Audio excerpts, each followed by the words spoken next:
This open meeting of the Triton Regional School Committee is being conducted remotely, consistent with Governor Baker's Executive Order of March 12, 2020, and the current state of emergency in the Commonwealth due to the outbreak of the COVID-19 virus.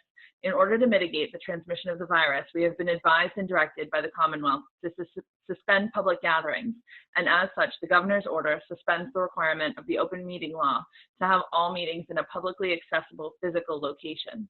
Further, all members of public bodies are allowed and encouraged to participate remotely. I hereby call to order the June 17th meeting of the Triton Regional School Committee at 7 p.m. I am Northa Wallen, Chair of the Triton Regional School Committee, and I would like to confirm that all members and persons anticipated on the agenda are present and can hear me. Members, when I call your name, please respond in the affirmative. Erin? I'm here and I can hear you. Thank you. Paul Goldner? I'm here and I can hear you. All right. Maureen Heffernan? I'm here and I can hear you. Caitlin? I'm here and I can hear you. Paul Lees? Hi, I can hear you. Linda? Oh. Linda? Went on a field trip and never came back. I can hear you. Thank you, Linda. Paul Mayette? I can hear you. Tina? I'm here and I can hear you. And I didn't see, did Kaylee hop on? I have not seen Kaylee hop on now. Okay. All good. All right. And staff, when I call your name, please respond in the affirmative. Brian Forget? I can hear you. Thank you. Kim Croto? Well, I can hear you. Sorry. I can hear you. Kyle? I can hear you. And David? I can hear you. All right, thank you very much. For this meeting, the Triton Regional School Committee is convening remotely via Zoom using the information posted on the district's website identifying how the public may join. If you are personally attending by video conference using your device's camera, please be aware that others may be able to see you. Committee members and administrators, please remember to mute your phone or computer when you are not speaking. All supporting materials that have been provided to members of this body are available on the district's website with the agenda posting unless otherwise noted. And the exception to that would be the superintendent's report this week. The public is encouraged to follow along using the posted agenda. Each vote taken in this meeting will be conducted by roll call vote. Please note that this meeting is being recorded and that anything that you broadcast may be captured by the recording.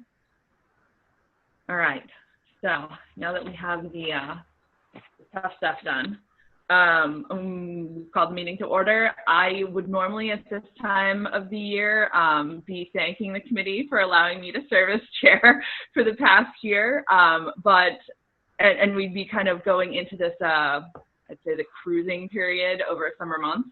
But that is not happening this year because we just had an election and we've got a lot still going on. So all that said, thank you for allowing me to serve as your chair this past year. I want to welcome Paul Mayette and Caitlin Hunter to the school committee, and welcome back Tina Sortzis. Paul Mayette won the write-in vote for Newbury in yesterday's election, and Caitlin Hunter won the Salisbury seat. Tina won re-election in Raleigh on a write-in vote. So they'll be serving for the upcoming 3 years. Buckle your seatbelts, folks, on the school committee. And in the true Triton School Committee welcome, the first thing I'm going to do is add 2 meetings to our upcoming schedule. We're going to add a meeting on June 24th. That'll be the night following the 3rd of the Triton Town meetings, so that we'll know the results of their deliberations and votes at that point and be able to react to those if needed. And we'll also be handling some of the fiscal year 21 budget documents that were originally going to be on tonight's agenda, and also the Moody's bond rating report. We'll also add a meeting on July 1st.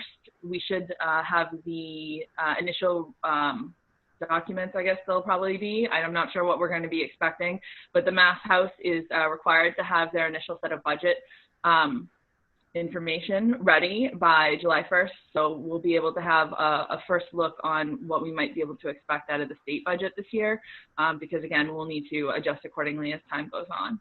So I would appreciate it if you would note those on your calendar and set those aside, and we'll get you more information on those as soon as we have it. Both of those will be 7 p.m. meetings.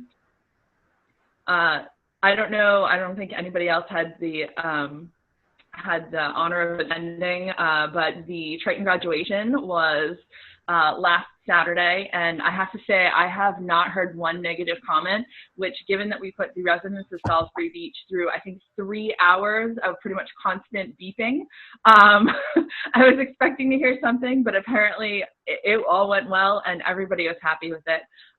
There were a number of thank yous that were in the agenda. There were so many donations and time, in-kind donations of goods and services, donation of supplies. The town of Salisbury worked with us.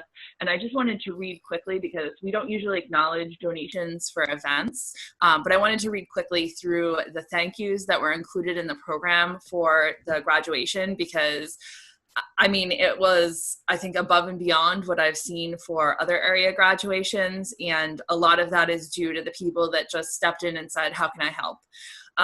So a very special thank you to Blue Fusion Production, Choice Graphics, Bill and Lisa Freitag of Country Gardens, Neil Harrington, who's the Salisbury town manager who worked with us so that we could actually hold the graduation down Hunt Memorial Lot.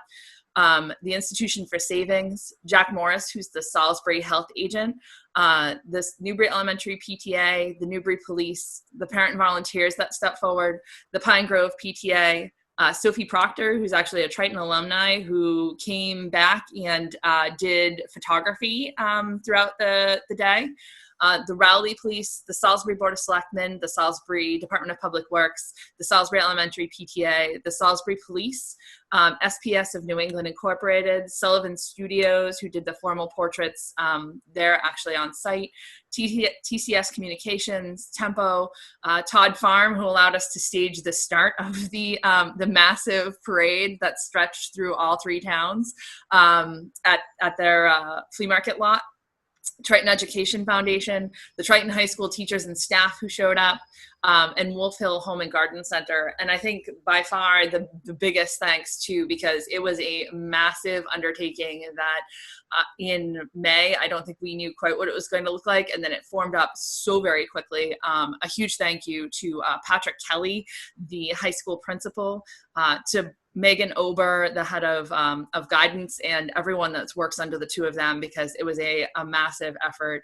To Kim Wright, who is pulled out of retirement to put together a graduation that I think, I mean, I'm sure if she had anticipated this last year, I'm not sure she would have stepped forward and said she would have taken that stipend and helped plan, because it was above and beyond, I think, anything she's done before. And graduation is usually an enormous undertaking. And of course, Brian for kind of overseeing it all and making sure that all came together. It was just an enormous effort. And I think kudos all around, because it was an amazing ceremony from what I saw. I'm going to add in a reminder that the Raleigh and Salisbury town meetings are being held next Monday, the 22nd. Salisbury's is being held at Salisbury Elementary School, and Raleigh's is being held at the Triton High School Auditorium. Newbury's will be held on the 23rd. That is also at the Triton High School Auditorium. So those are upcoming. And I just wanted to note, as a follow-up from our last meeting, we had voted through nominations for Tina Lose and the Merrimack Valley Boys and Girls Club for the MASC upcoming awards. And I did submit those. I submitted them via email, so MASC has them, and hopefully our nominees will be in good running for those awards. All right, moving on, we need to do oral communications from the public, and I apologize because I once again have to read a big set of text. The next item on the agenda is public comment. Members of the public, the meeting host muted you as you entered the meeting. If you would like to address the committee, please indicate now that you would like to do so, either by raising your hand on your video call, using the raise hand option on the participant screen, or using the chat option. The meeting host will unmute you so that you can address the committee. Please refer to the public comment policy language on the agenda when making your comments, and remember to speak clearly and in a way that helps generate accurate minutes. When you have finished speaking, the meeting host will mute you again. So, do we have anyone who wants to address the committee? All right, seeing none, I will move on to school committee reorganization for 2020-2021. In your packet in Annex 1, you will see the policy requirements for each of the major officers on the school committee. Every year after the election, we do reorganize our leadership so that it's in place for the coming year. There are a number of requirements. It's typically people who have served on the committee for a number of years and often who have had a leadership role in a lesser subcommittee or something like that that would allow them to lead the committee. So with that, I'm going to open. I need, so first of all, I guess I should say, I believe, and please correct me if I'm wrong, anybody who's on the call, I think it is Paul Lees, Linda Litkowski, Maureen Heffernan, and me who would be eligible to be chairperson. Is there anyone else on the committee that meets those requirements? Seeing none. Okay. I always like to double check because it says things like has served as the chairman of a public body, and I have no idea in general where you might have served elsewhere. I only know school committees. So, all right. I'm laughing at Jonah, who's volunteered. Oh, Jonah, thank you.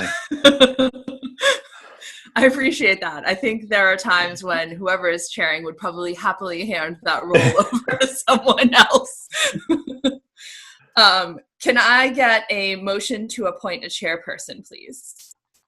I'd like to make a motion to appoint Narissa Wallen as the chair for the next school year. I'll second the motion.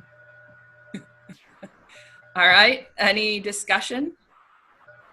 Any other motions? All right. We're going to move forward with that one then. And I need a roll call vote for that, please. Erin? Yes. Paul Goldner? Yes. Maureen? Yes. Caitlin? Yes, sorry. Hey, you made it for your first vote. Paulise? Yes. Linda? Absolutely, yes. Thank you. Paul Mayette? Yes. And Tina? Of course, yes. All right. Thank you all for, I'm not sure I should be thanking you, but I'll say thank you anyway for your confidence in me to continue to serve the school committee as the chairperson. Next, I need a vice chairperson, which that considerably widens the pool. So I believe Maureen, Paulise, Linda, I'm trying to see who else on the committee might be eligible. I think that's it. I take that back. Is anybody else? No, I think that's it. No, Tina would be eligible too, I believe. I believe you meet the criteria. Is there anybody I missed in there? Because again, I don't know where else you've served, so. All right, can I get a motion to appoint a vice chairperson, please?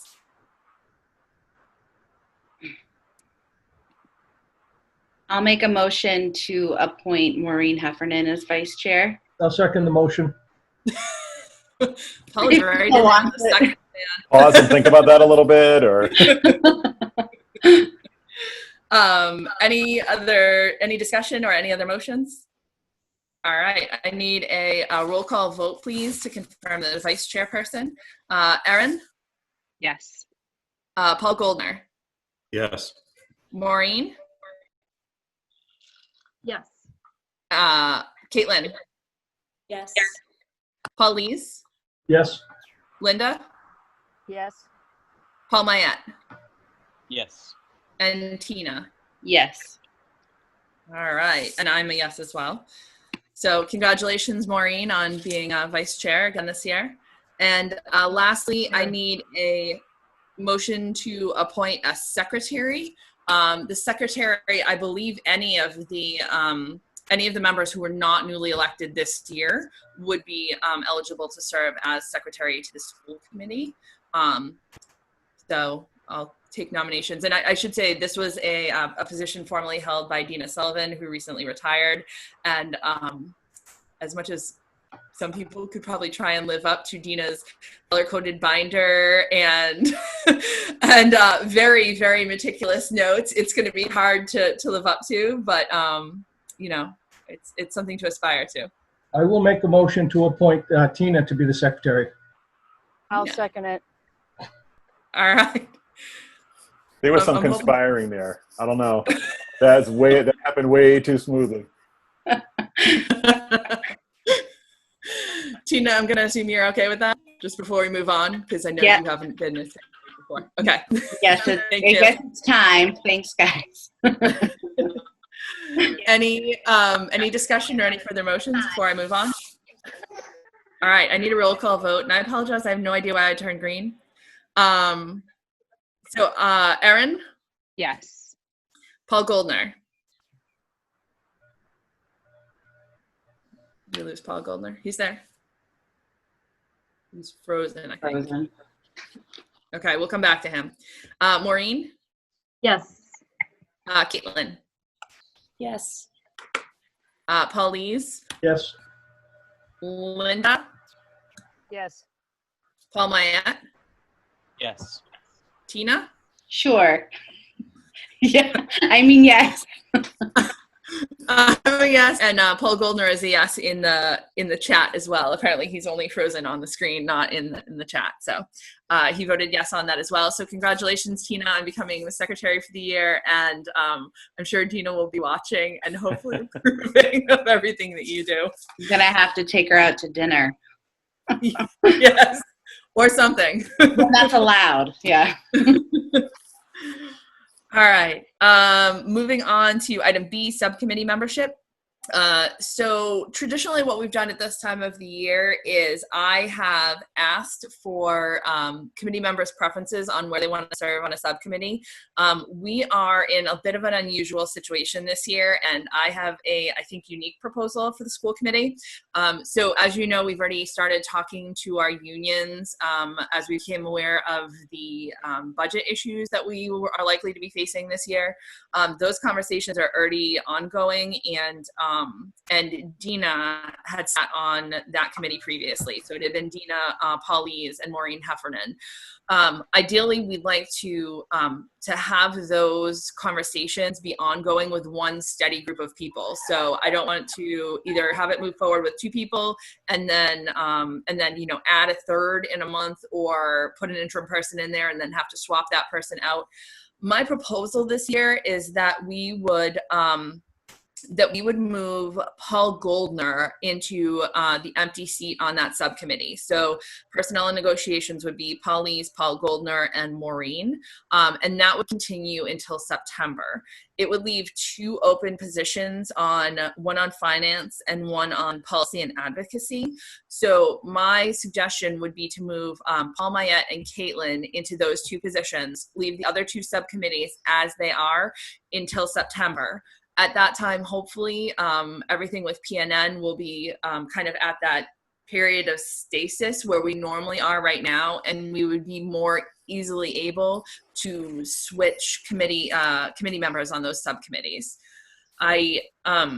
I would leave it up to Caitlin and Paul as to who would want to go where, if that plan is acceptable to the committee. But I wanted to have a quick discussion and make sure that everyone was okay with that moving forward. So it would be personnel and negotiations would be Paulise, Paul Goldner, and Maureen. Policy and advocacy would be Linda, Erin, and either Caitlin or Paul Mayette. And finance would be Tina, me, and either Caitlin or Paul Mayette until September. In September, we would go through that normal process of sending the chair your prioritized list of which subcommittees you'd like to serve on. And then we'd appoint those for, October through next June, when we're hopefully in a kind of a more solid place and everything is settled down a little bit more. Are there any objections to that plan?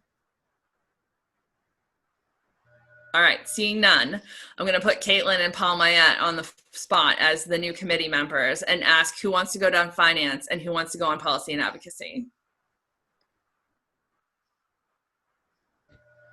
Well, what do you want to do? I'm happy to take either. So if you have a preference, I'm happy to slot in. I was going to say that to you, so I'm a little mad that you spoke first. Well, well, given that, I would say then if I was going to say a preference, I would lean towards policy. Okay, I am down with that because both would be a learning curve. So it's whatever. It's a rabbit hole either way I go. Coming off the finance committee, it'll be fun to switch up a little. I wasn't sure if you wanted to stay on the road or like take a left. So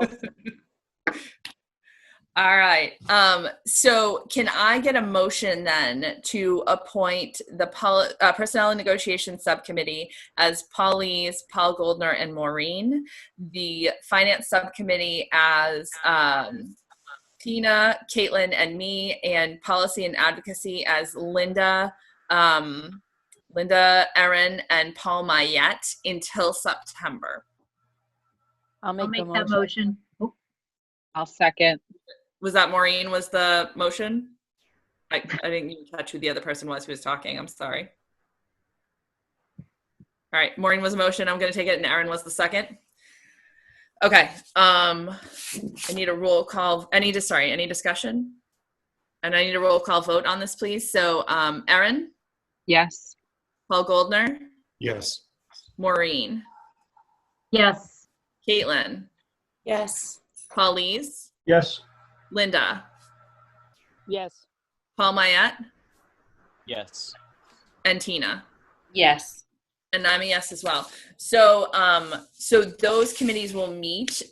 Current chairs, if you could get in touch with your new committee as it stands and give them information on your upcoming meeting schedule and any background information they need to go on, they need to have for the ongoing discussions that you have, I would appreciate that. And then my recommendation, although you can have this discussion in your subcommittees, would just be to leave leadership as it is, except for finance, who Deb Choate, who was the former chair, has actually retired from the school committee. So finance will have to choose a new interim chairperson just to get them through August. And then we'll kind of do the whole reorganization thing come September when we reorganize all the committees.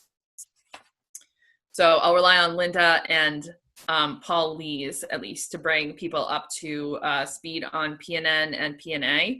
And I will make sure that we can get finance information out to Caitlin. All right, moving on to recognition of retirees.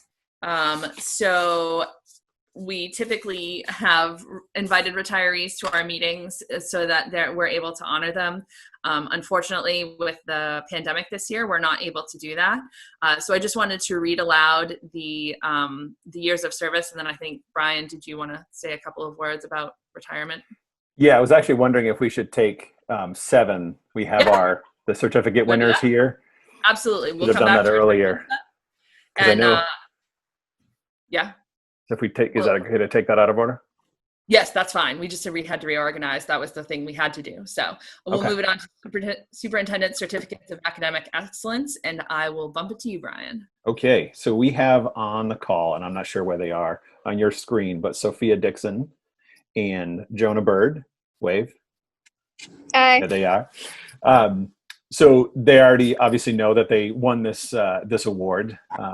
I delivered it to them personally last week, and then their names were announced during graduation. But I just wanted to take an opportunity to have a moment to recognize them publicly. The MASS Superintendent's Award is a certificate of academic excellence.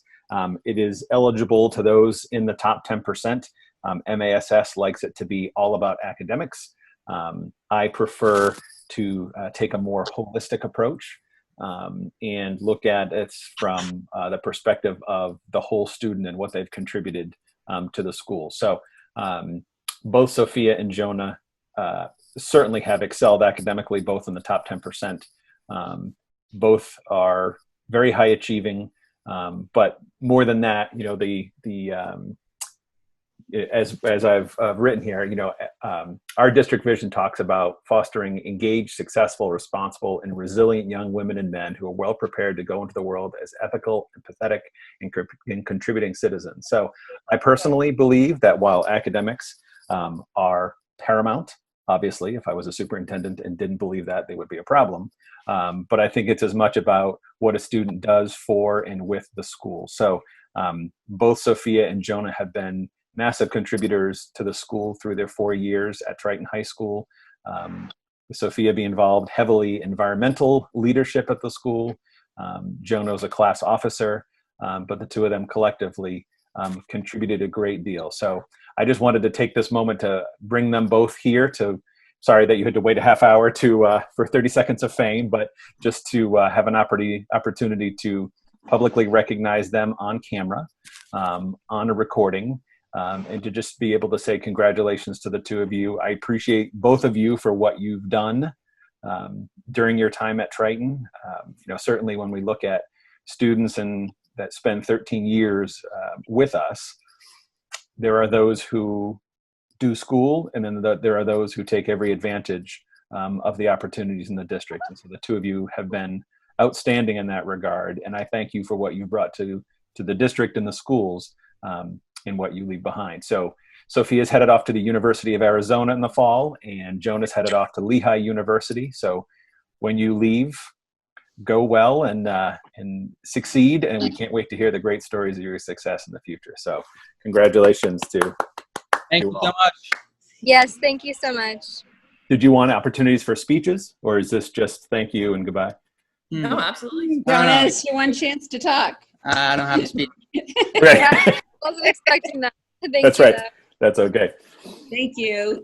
So thank you for joining us, and can't wait to see you in person as you come back and visit as an alum in the coming years. Yep. All right. Appreciate it. Congratulations to you both. Thank you, school committee. Congratulations. Thank you so for much. coming. Thank you so much. Graduation was awesome, by the way. Thank you so much for making it special for all those kids. It was wonderful. It literally, in the adage, it takes a village. Unbelievable the village that it took to pull that off. But for Sophia, for Jonah, and the rest of the 170 some odd graduates, it was worth it. So Absolutely. glad it worked. Yeah. Thank Thank you. you. All right, you're free to go. You don't have to sit through any more of this. Thanks so much. Thank you. Bye. Take care. All right. All right. I missed that, actually. We don't have student of the month anymore, and that's usually the I best know. way. So, second best to have superintendent certificates of academic excellence. All right.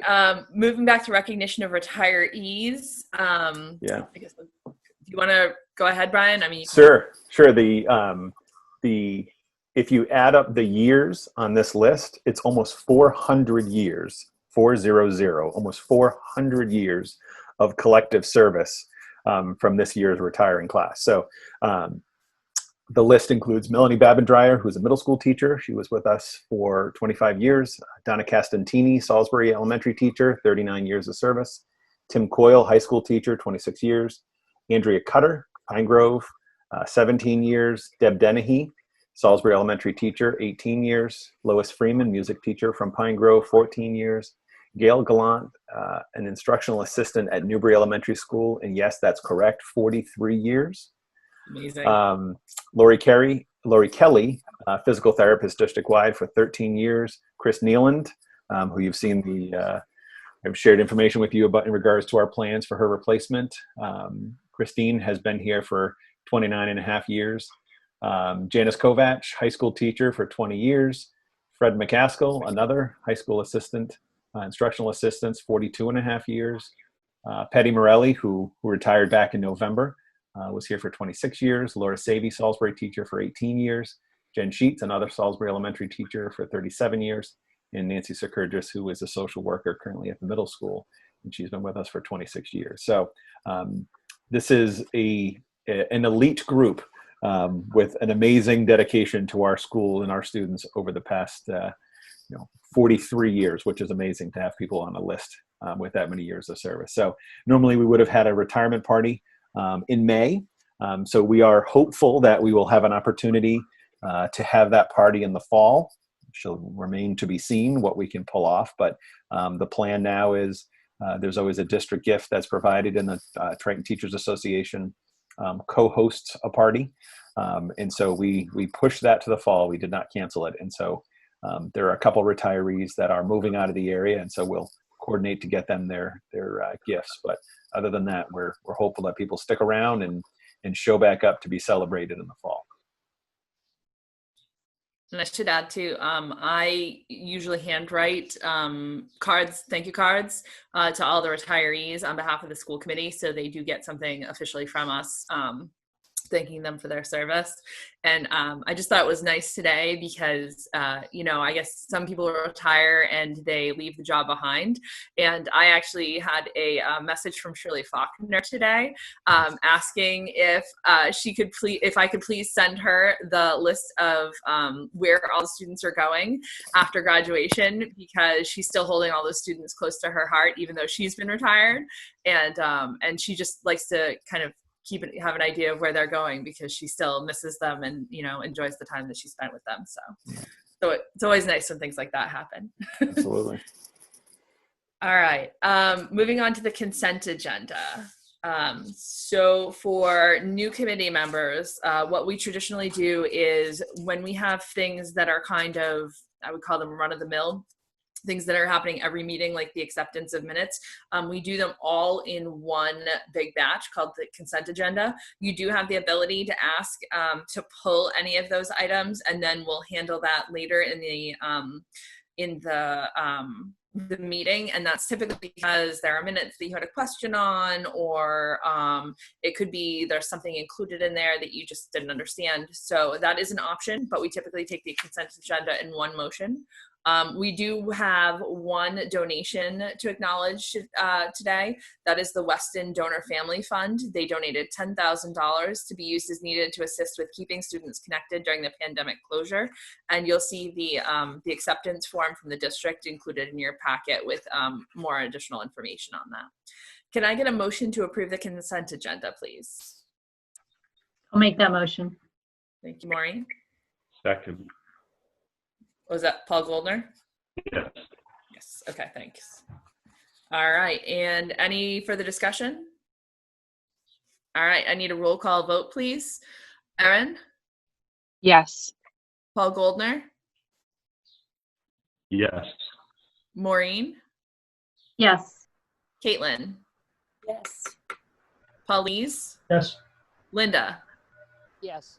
Paul Mayette? Yes. Tina? Yes. And I am a yes as well. Thank you. And since Kaylee is not here, as far as I know, I'd emailed her and we kind of left. Oh, she's Kaylee is here. Hi, Yes. Kaylee. Yay! Did you? I don't know where we finally. I checked the entire. Go You ahead. just cut out on my end. Ah, okay. Did you want to do a student advisory report or no? Well, so this has been so hectic that I felt that it's best to leave it on a note for nothing's really changed since the last time we really met. But I think in September, I would like to be able to wrap up, if it would be okay with the committee, to wrap up everything that's happened in this hectic few months, and including summer work and all of that, into one consecutive report, if that would be okay. I think that is an excellent plan. Does any member of the committee have any comment on that? All right, excellent. Can I add a comment? Sorry. If you can wrap that all up into one report, that will be so unbelievably impressive, Kaylee. You might wind up with a 20-page report. I was going to say, okay. We'll plan a special meeting just for your report. It's going to be Brian style. I was just going to say that, actually. Oh. Okay, who was at graduation? 3.5 minutes. Shortest of the night. Just saying. And your wife wrote your speech. Saying. Okay. Tough crowd here tonight, folks. That was great. Oh, the connection's freezing up. I can't get in. All right. Look forward to it, Kaylee. Yeah, and Kaylee, I'm happy to hear that you say September. Are you definitely staying with us for another year? Definitely. Yay! I'm very glad to hear that. Unless something horrible happens, I'm hoping to be able to stay with the committee until I graduate. Yes, I love it. Excellent. Thank you. We'd love to have you because you are the most involved student rep. I think definitely during my tenure here. I don't know, there are members who've been on the committee longer than me, but But yeah, and we definitely appreciate that. So I would welcome you to stay for the rest of the meeting and pitch in commentary wherever you have it. Thank you. Thank you. And I'll move on to new business. So for new members, there are a couple of different ways that you can introduce new business. You can either do it, we have a consistent agenda item that's on every agenda where you have the ability to actually bring it up during the meeting, or oftentimes I'll receive, or Brian will receive, kind of emails in the middle as different issues or items come to members' minds, and they'll just say, hey, can we throw this on the next meeting agenda? Or, you know, maybe you're planning something already, but can it be expanded to include that? So feel free to use whatever method most appeals to you, or maybe whatever works at the time for the timing, to get that on there.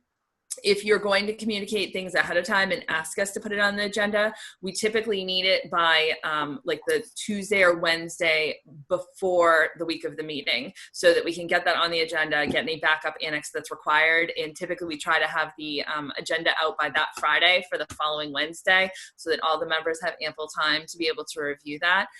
So I just ask, if you are going to do it that way, that you leave us enough time. If you introduce it on the agenda of that particular meeting, we can't discuss it at that meeting, but we can, we'll find a place to put it on the agenda in the future. So all that said, any new business? Ooh, Paulise. So Narissa, I would like to revisit the idea of actually having physical packages delivered to our house. Okay. Because I have 3 devices on my desk right now. One is I'm having technical difficulties with. The other one I'm staring at, which is my agenda. And so I would like the administration to consider doing that again. I'll bump that to Brian, and just, I don't know, I mean, we can do it just for specific committee members. I know we had just stopped it initially. One of the reasons we stopped it initially was because of the concern of contact transfer, but that definitely seems to be less of an issue than it was thought to be at the time. As you'll remember, early on in the pandemic, that was a real concern that there could be some contamination, just that was passed through pretty much anything that was transferred from person to person. So I'll open it up and say to Brian, would that be, I don't know, schedules in the office and things like that, would that be a possibility to move back to paper? It can. Yep. Yeah. No, I think that, you know, ideally I'd love to use this as an opportunity to talk about digital, but I think digital sitting at a table collectively with 9 of you speaking and looking at an agenda on a device is different than what you're describing, Paul, which is an agenda on one device, looking at another device on a camera. And so, but no, paper packets are totally possible. You know, we are functioning full time and rotating in and out, you know, one day in, one day out of the office. But it absolutely can be done. Okay, and for new members, what had happened in the past was that on the Friday following the digital version of the agenda coming out by email and being posted on the website, Maureen, or in the previous to that, her predecessor, Patty, would come around to our houses and drop off a manila envelope that included all of the agenda and all of the backup annexes for the upcoming meeting in it. They would typically leave it in a mailbox or put it in a door, whatever the committee member's preference was. So let me ask, if we're going to move in that direction, is there anyone that wants to stay digital and does not want a paper copy? I'd like to stay digital. Okay, so Tina, Erin, Maureen. I'll stay digital, yeah. I was going to say, I mean, it's easy enough to do to just say we're digital, and anyone who wants to request a paper packet, we can do it that way, or vice versa. But we can mix. It doesn't have to be all or nothing. I just have one comment for the new members. You're going to be asked to evaluate the superintendent this time next year. And when you do, and I have my 10 or 12 little meeting packets right there, and I open them up because I'm old and I don't remember everything, and it's right handy. I get through my evaluation like that. Those digital people are going to go on an Easter egg hunt. God love them. But just to say, not to speak against, but now that you'll see the last 3 months, you have it all in one folder. So you have, if you go into that drive where that's linked to the email, you've got the, you know, April, May, and June, and then you've got all the annexes separately. It's almost easier, but it's total process. Feeling bold because my evaluation's done as of tonight. right. So I've got Tina, Erin, and Maureen that want to stay digital. Is there anyone else that wants to stay digital? Paul Goldner and Paul Mayette. All right. Anybody else? I'd like to stay digital, Narissa, as well. Tina. Okay. That's Tina. So it's Yeah. it's Tina, Paul Goldner, Paul Mayette, Maureen Heffernan, Erin, And me. I'll stay digital. and Narissa. All right, so Brian, are we going to come up with nicknames now? I am obviously Paul the Dinosaur. Well, Just saying. I don't think we should do that on a recorded meeting because it might get a little. It's all good. It's all good. Make a motion. Maybe you guys can pull names from a hat. Can I write the names in the hat? So just to confirm, just so Maureen Dunleavy has this. So we're delivering packets to Paul Lees. Are we delivering to Caitlin? Yes, paper? No, you wanted digital. Caitlin wanted digital. Digital, please. Although I do have 3 devices going, so I feel at the moment. Feel like the Wizard of Oz, the great and powerful. So Linda, I don't see Linda. I'm not sure if we hear her. Oh. She's on. I am here. I just can't see you guys either. I don't know. I'm having technical difficulties Oh, as well. there you are. Do you want paper packet or digital?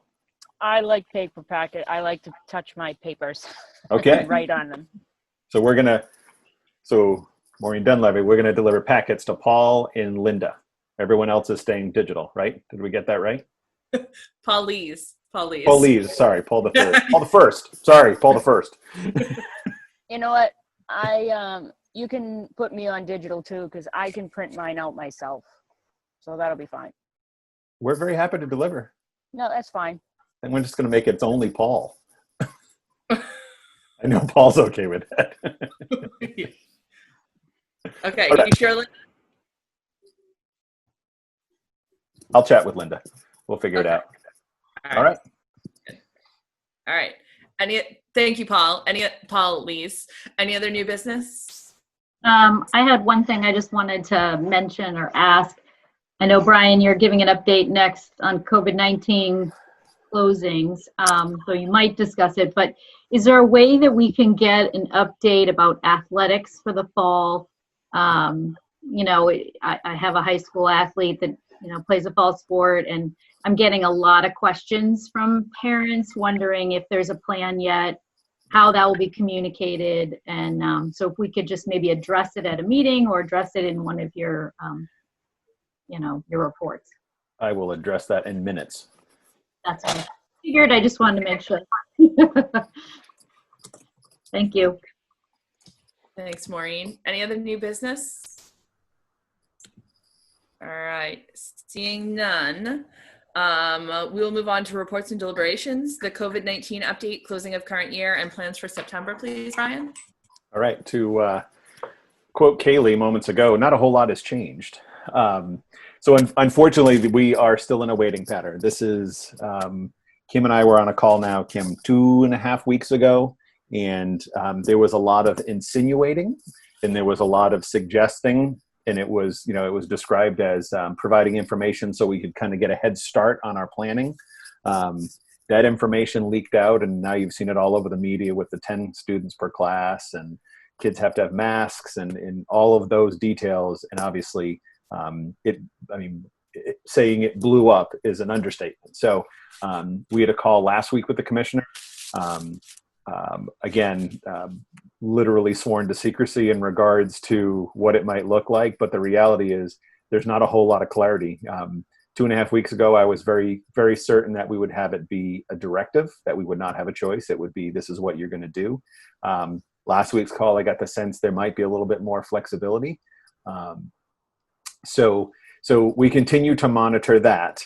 But in the interim, if I can just kind of take us chronologically through from today, whatever today, June 17th, through September. So the first thing we have to tackle is summer programming, right? The kind of the finish line yesterday was a first test to get us to a point where we felt like we, you know, succeeded. 13.5 weeks of living remotely. Hi, Owen.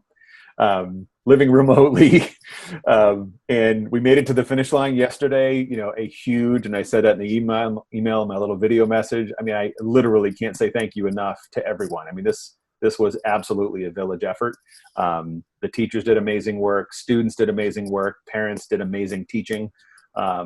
And so it was just an unbelievable amount of work to get us where we are. I've heard so many educators talking about how proud we are of where we started 13 and a half weeks ago and where we landed.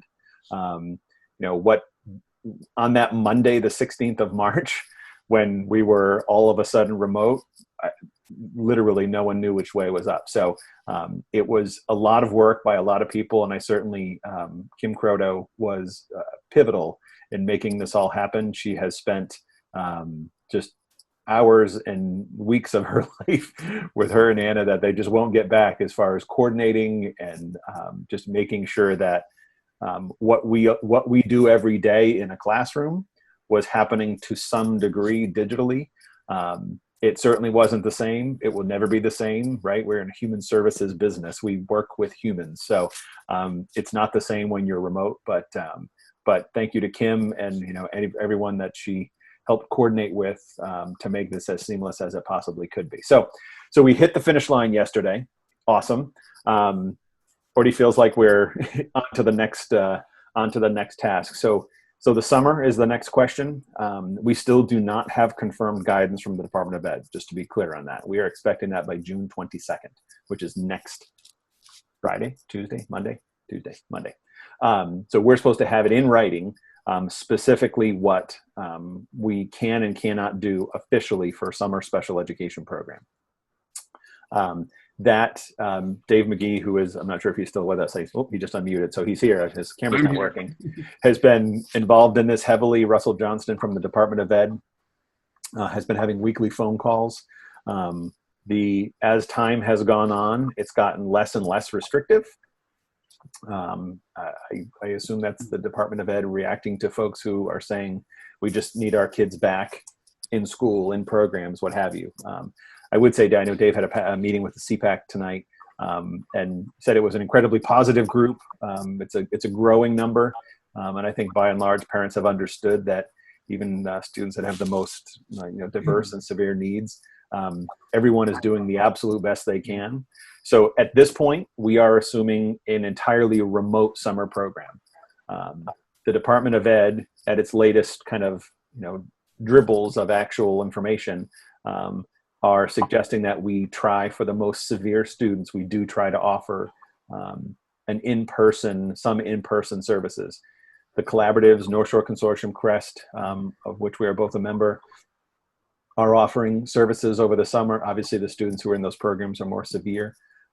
So they are obviously have a much more targeted population, a little more easy to set that up.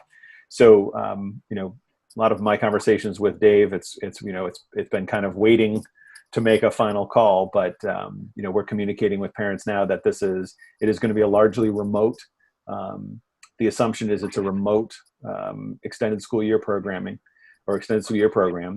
And if for those severe kids who really do need face-to-face services to meet their needs, if there is an opportunity to do that safely and effectively later in the summer, maybe in August, then we would entertain that. But at this point, we're not able to say that we would have our facilities retrofitted, PPE in place to make sure that we have all the protocols and safety measures in place. So I don't know if you want to add anything to that, Dave, or is that a good summary? No, that's a great summary. The only thing I would add is there are some parents that also are not going to be comfortable sending their kids back to school during the summer. So the conversation today with the CPAC, there are a few parents on there that had students with some autoimmune deficiencies which was totally understandable. So even if we could provide some in-person services, some families are not going to be comfortable doing it. So then we have to also look at the remote services. So the only other thing we talked about is that at some point before school starts, it would be good to get some of the kids back in school, just to even if they're just getting back in the building, to have a mask on or see teachers with masks on, just so we're not just starting from square one in September. So, but Yeah, I think it's going to unfold in the next several weeks. But yeah, at this point, it looks like it's going to be mostly remote, at least for the first 3 weeks of summer program or so. All right, thank you. So any questions about special ed summer programming? All right, I'll keep rolling. So the only other thing that happens over the summer with students is we do have a kids club program and some other kind of activities. We are not running those programs. Again, daycares are allowed to be opened over the summer, but even those, spoken to folks who run daycares, and it's not just, oh, here are some guidelines, open your doors. It is an absolute nightmare to meet the guidelines to be able to open. So we're not even going to attempt. We're focusing all of our energy on provisioning and making sure we're ready for September. The one thing that is allowed now, and I'm sure you're aware, in phase 2 of the statewide opening is outdoor spaces. So all of the towns have opened their fields, and the towns aren't necessarily running programs, but all of the youth, specifically youth baseball, is the most active right now. Interested in using the space. I put guidelines out on Monday that mimic the state requirements, actually pretty similar, almost exact to what the other towns, Raleigh and other neighboring towns, are using for their field guidelines. The basic premise is it's a 1 to 10 ratio. The same group is staying together. We're not rotating if it's a coach or anything like that. It's the same coach with the same 10 students for the entirety of the program that day. Any equipment that's needed, kids are bringing their equipment in. They're using their own equipment. They're taking it out. They're not passing balls back and forth where they would touch it, someone else would touch it and come back. So that takes care of cleaning and all those things because it's very restrictive. So at this point, our facilities are open, and mostly youth baseball leagues have already confirmed that they're starting those practices. There cannot be any games. There cannot be any spectator events. But they are opening for practices. So that's outside groups using our fields. Our own internal clinics, I've had some extensive conversations with both Patrick and Al, the high school and middle school principal, and Tim Alberts, the athletic director. They're working through the possibility of running some clinics. Obviously, specific skill-based clinics, it's hard if you say you can't be passing a ball back and forth or throwing something back and forth. But there is some interest in running, they call them the Prep for Success, which is basically conditioning camps. So working on that. If you look at our guidelines, it's pretty straightforward. If you look at the state guidelines, it's 32 pages. So in order for us to run a program, we need to meet the state guidelines. That's very different than us saying, okay, to a youth baseball league to say, you can use our fields if you do this. All of the other requirements are on you. So Tim is working through with the coaches that would normally be running those programs to determine if we can.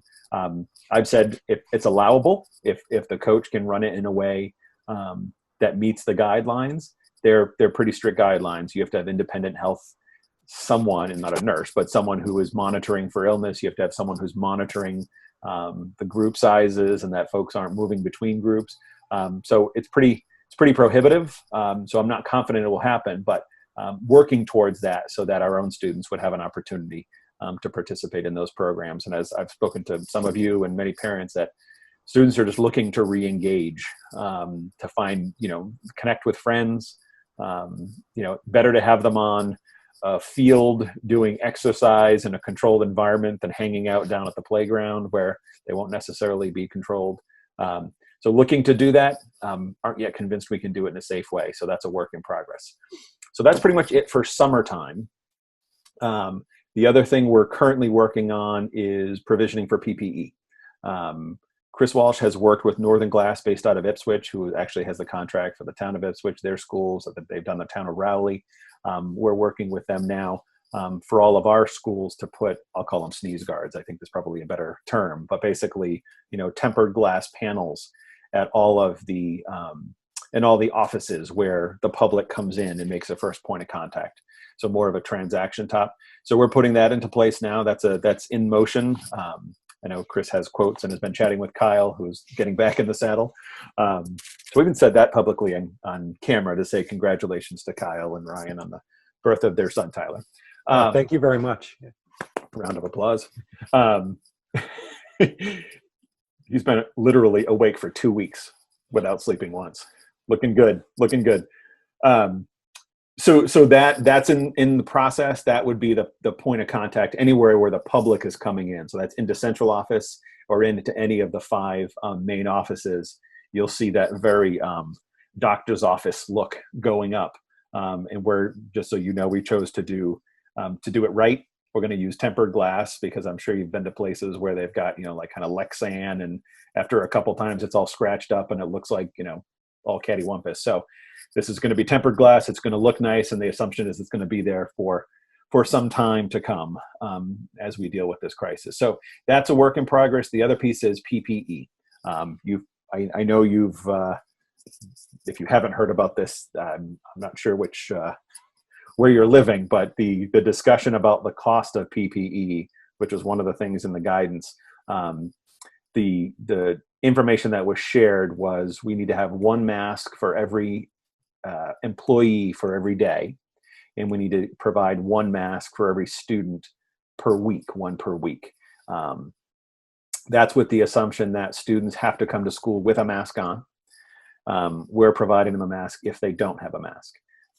For faculty and staff, we're requiring a mask of them, so we have to provide a mask every day. I fully expect that based on the conversation 2.5 weeks ago and then what I heard last week, again, I don't know, and I honestly don't know, but I fully expect that that's going to relax a little bit. I've been working with Chris Walsh and Kyle and Tara O'Keefe, who's the district lead nurse, putting together that kind of initial order, and I have a folder right here with a quote for everything. And it is not small. Obviously, when you're talking about just the 12-week provision, was, I believe, approaching well over $100,000. So this is basically masks. And then obviously for nurses, we're also working to make sure that we have to have the nurses' offices so that we have a place where suspected COVID cases would be, and those students who might be coming down at noon to take a pill, or those kids who might just be coming down because they need to talk to the nurse for any other emotional support reason, we've got to have 2 very distinct areas. So again, starting to think through that, haven't resolved that, but we have not placed a full PPE order yet. We have a local vendor, Supply Works, that we're working with. We did get our the hydrostatic sprayers, those magic misting disinfecting guns. We have those now in hand. Same company we use for those. We're pretty confident they can resource the majority of the things we need at very competitive pricing. So not pulling the trigger on a $100,000 order right now that we don't know that we're going to need. So just going to play it by ear for the next week, maybe the week or 2, see what we get for anything confirmed out of the Department of Ed. I can tell you one order we did confirm is a great company. So for those students who may be on the spectrum, and obviously facial cues, if they're nonverbal, the facial cues make every bit of difference in communication, or students who are hearing impaired and read lips. There's a company providing, or certainly not providing for free, masks that literally it covers from the nose, and there's foam, and it's a clear sheet of Lexan that covers the whole face, and you can literally see.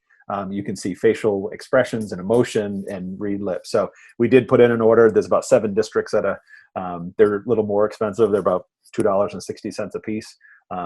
But we were able to get them at a very good price. If we bought them, I think it's 11,000 of them. So a bunch of districts are going in. I haven't even told you yet, Kyle. A bunch of districts are going in, and we're each going to take 1,000 of those because I think there's more uses than just what we've already assumed. So those aren't going to be things that we're doling out left and right, but there are certainly going to be uses for those. So we're making strategic purchases now in the assumption that we will need some, and we will need something. But we are not just, I know there are districts who are putting in $400,000 orders, and similar to our approach with the budget, I think we're doing all of the back work. We're doing lots of great preparation so that when we need to make a call, we have the information and we're ready to react. But I think it would be a little premature to drop a couple $100,000 on PPE that we may not be required to buy. And we know there will be many other things vying for those dollars. So that's where we are in regards to the kind of the PPE and the protection efforts. So then we get to September. On the timeline, we arrive August 31st. Currently, there are, that is when all staff come back. I will say one of the things that has been floated around is, one of the things we've committed to, and I know Kim did a ton of work in the surveys that are going out. Are they going out tomorrow? So we have them going out to families, to high school students, to faculty. We know we have lots of feedback, and I literally have had hundreds of conversations over the past 3 months. But getting feedback, but one of the things we know, and we've heard loud and clear, is we need to have a more organized approach come fall. I fully anticipate, this is my opinion, not fact, that there will be some aspect of remote learning still in September. And in doing that, we had an unbelievable effort by 240 educators to put resources and online platforms in place. But doing that from a Friday to the following Monday didn't allow us to streamline. We tried the Stay Connected pages, and that was helpful. But I know the state's looking into a platform that they would purchase for a true remote learning platform that would be one point of contact. If you have one child or you have 5 children in the district, that there's a unified approach so that I know what my, hang on, Paul Goldner dropped off and he's back. What my first grader, my 5th grader, my 7th grader, my 11th grader are doing, and it's one point of access. So, I certainly anything that we do for the fall, we're fully expecting that we need to negotiate with certainly the teachers union, perhaps the Instructional Assistants Association as well. They have continued to be incredibly responsive to date, I will say. And I've talked to so many people, so many superintendents, that the stories that they've had about how this process has gone, and it is night and day compared to the way our teachers have stepped forward. So I can't say thank you enough to the teachers and the organization. That certainly there has been a tremendous effort there. So there will be formal negotiations happening over the summer, as they will be required to be. I don't anticipate that those will be entirely problematic, but if we continue in any remote fashion into the fall, we now have some runway and some opportunity to formalize and plan more consistently, and we're going to do that. So, so our timeline at this point is we're expecting, and I believe the term, Kim, was a memo by the end of this week that would give us some details. Last time we received a memo and we went with it, we got in trouble for going with it. But so my understanding is there'll be a memo that will give us some intel, and then the formal in writing, fully vetted guidance will be provided by the very end of June or early July. So I'm assuming early July. Usually when it's the end of the week, it's about 8:30 at night on a Friday night that we get it. So I'm not expecting we're going to get that early and often. I fully understand that the Department of Ed and Jeff Raleigh, the commissioner, is trying to do the impossible with meeting the requests and the demands of those who take a very medical approach, and those who take a very unmedical approach. And there really is, and I've had so many parents say this, there really is no good answer, right? Whatever decision is made, whether it's a decision I make or the commissioner makes or you make, there are so many facets to this closure and what this means for families that there is no good answer. So, so the plan now is, back to your original question, Maureen, is my understanding at this point is the guidance that's coming out will be for the fall, right? So we know what's allowed right now on in regards to outdoor practices. We know that it can't be competition. There's some expectation that phase 3 will allow some competition with no spectators. So all of that will filter into what's allowed for athletics for the fall. So my hope is that this memo, and again, this is a hope, my hope is that this memo is concrete enough that it gives us the framework, for lack of a better term, so that we can run with that and at least start to plan on the structure. Is it we've talked about this, is it every other week? Are students remote one week and in school and brick and mortar the next week? Or is it every other day, remote one day, brick and mortar the next day? Or is it there are districts that have moved and said, we're going to be entirely remote secondary level, and we're using all of our facilities to bring in all elementary students every single day. And students are with teachers at the elementary one day or 1 week, and then the next week they're at a different location and getting support through other support staff, specialists, art, music, PE, instructional assistants. So, I'm hoping at least that this guidance that we would get this week, this memo, quote unquote, would at least give us some kind of a structure so that we can say, okay, Kim has been put together an opening, it's not a task force, an opening working group that has ballooned to 40, how many people? 45. So 40 some odd people. 45, yeah. 45. And honestly, we were just talking about the fact that, one of the positives of Zoom is a really good tool for working with a group of 45 people when you're trying to get input. So Kim has become the grand wizard of allowing breakout rooms and Zoom meetings. And so the first meeting happened. So, the hope is that we get that memo and it gives us some kind of structure that at least that group, the next time we can dig our teeth into, all right, this is what it means. And at least give, there are so many details that we're not going to have figured out until middle of August. But if we can confirm the structure and what it means for families, I want to be able to do that as soon as we possibly can and get that information out. And again, parents have been amazing and wonderful and patient. And I think have appreciated the fact that we're getting information out when we can and not hanging on to it. But this is not going to be a wait and unveil a 30-page plan. This is going to be, all right, here's the structure, lots more details to come. But okay, parents and teachers, let's start at least planning for what this looks like. So that would be in the classroom. That would be after school activities. That would be fall athletics. I can tell you the discussion I had with the athletic director today was everyone's asking coaches, right? Because, technically the coaches don't start with their athletes until I think football is the earliest on August 21st.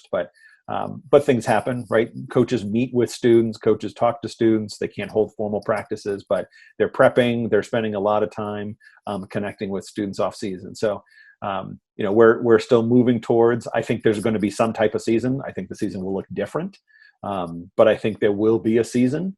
So that's, the discussion that we had today was that the athletic director was going to talk to the coaches and say, talk to your student athletes and say, here's what we're thinking. We're thinking there'll be something. It's going to probably be different, but we're going to do everything we can to hold the season. We're going to do it within the guidelines and we're going to do it safely. And I'm not going to say go until I'm convinced that it's safe. But we're going to do the best to make everything as normal as we possibly can, living within those guidelines. So I think, hang on, my bullets on my list here. Yeah, so I think that a key point is that the North Shore Roundtable for the superintendents, we have met routinely, sometimes for support and therapy, and sometimes to brainstorm and come up with good ideas. But there's a commitment from all the local superintendents to be on the same page, and that's important.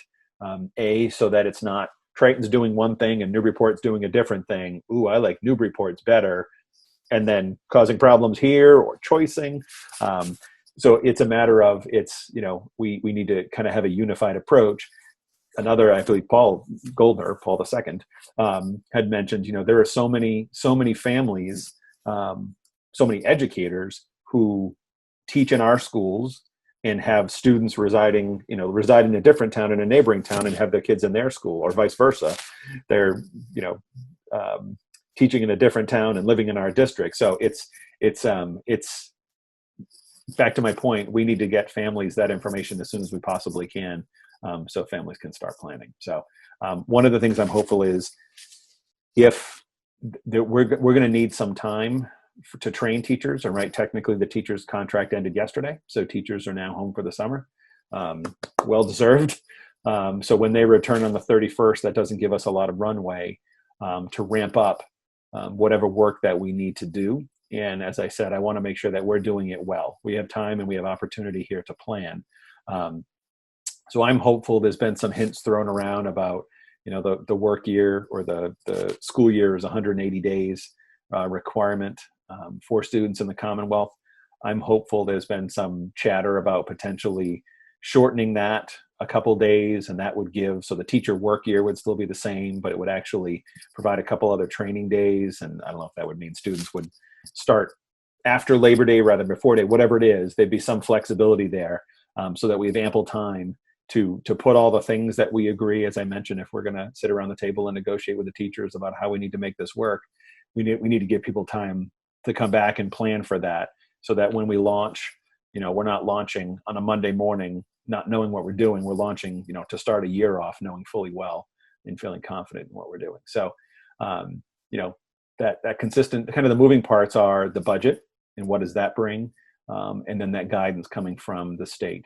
And then certainly there might be an opportunity for a unified platform that the state is working towards providing as an option. I don't get the sense it would be mandatory. So any questions? We'll open it up to questions from the committee. So you can either raise a hand, you can use the virtual hand raising in the participation screen. And I'll include Kaylee in that too if you have questions that you want to direct toward Brian. Paul Goldner, is that a hand? No, not a hand. I can't unmute him. I don't think it was a hand anyway. Okay. I believe he was just reaching. Anybody else? I do not see any virtual or digital or actual hands being waved. Kaylee has her hand raised. Kaylee, go for it, Kaylee. To confirm, it's still unknown and to be determined closer to the beginning of school. Say the first part of that again. So it's still to be determined and closer towards the beginning of the school year. Yes, still to be determined. I'm hoping not too much closer to the start of next school year. So I'm hoping that we at least, as I was saying, at least can say to you, Kaylee, you're gonna be a junior, right? As a junior, you can expect your fill in the blank. Coming to school every day, coming to school not at all remote, or every other day, or every other week. I'm hoping that we can give you that structure in the coming 2-3 weeks. Thank you. And then all those details that obviously fall into place behind that. Anyone else with questions? So Brian, I'm going to ask you kind of a leading question, I think, on this one. So just in watching this unfold, initially what was said was that there was going to be a directive in mid-June, and then there was an MASC call 2 weeks ago with Jay Sullivan, and he was saying more like a draft in June and then final later in the summer. When we went out in March, it was not DESE that sent us out. And my worry as time goes on and we're not possibly getting from DESE the directive that they kind of initially signaled was going to be coming. Are there any discussions going on at MASS if there's just going to be a line in the sand where the superintendents say, we can't wait any longer and this is what we're going to do? Or are they just sort of all waiting on DESE at this point? So the issue is, it worked in the fall, not the fall. When did we go out? March 13th. So it worked on that Friday, right? So that worked because what we as superintendents decided was more restrictive than what the state was requiring. In this case, to open back up, it's actually the state who is being more restrictive. Theoretically, state is being more restrictive. So it's not even the commissioner, it's the governor under an emergency order. He has closed schools. So it's very clear in our conversations that when the commissioner is sharing information, a plan has to kind of go up through the ranks, and it's the governor under the emergency order that has the ultimate authority to say this can or can't happen. So I'm absolutely the superintendents. We are generally not shy, and we're generally all control freaks. So yes, more than happy to take the reins and run with this. And I think that, we're certainly having our conversations, and we certainly have our opinions about what would work best. But it's literally a waste of time if we say, here's what we're going to do, and then the governor says, no, we're not opening buildings. No, you can't have, truly and again, it's really the governor through DPH. If they say, no, you really can't be in a school without masks on, and you really can't have groups larger than 10, we don't have a choice. So, so are we planning? Yes. There really isn't an opportunity for the revolt that we would love to have at this moment in time, though. Okay, thank you. Hamilton songs in my head. Linda, did you have a question? Are you stuck on mute? Stuck on mute. Good. There you go. Oh, she unmuted and then hang on. Try it again. There you go. Can you hear me now? Okay. If you're going to be doing different weeks or having to be remote, are you going to have consideration for people who have siblings in the same school? I'm assuming you mean in regards to it. Now, I wouldn't even say in the same school. So if we land with call it an A week or a group A, a group B, whether it's every other day or every other week, yes, every student in a household would be in the same group, K through 12, so that if a parent had to arrange for childcare every other day or every other week and plan work around that, it would be this consistent for all of their children. Yes. That's an easy piece. Any other questions, Erin?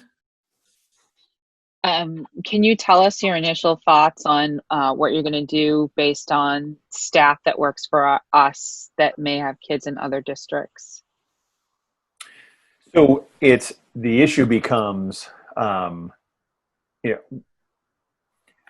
so it all comes down to comes down to what the arrangements are, right? So if there's a situation where we could have some teachers teaching the students in school and then other teachers who are primarily remote, and that could be because there are childcare issues, or that could be because they are in some way immunocompromised. So, anything we can do to work around situations like that, we absolutely will.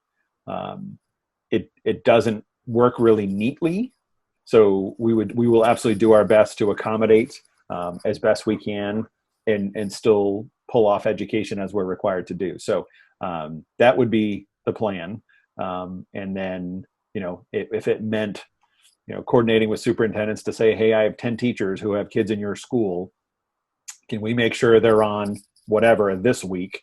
The challenge becomes if you're a teacher and you're teaching with kids in school every other day or every other week, you're still in school every day, right? Your kids, you only have half of them, theoretically, that 10 number that might more be like 11 or 12, but you only have half of them, and you have half of them the next day or the next week. So it's not any less of a load on the educator. It's just splitting the load in regards to who is sitting in front of them at any moment in time.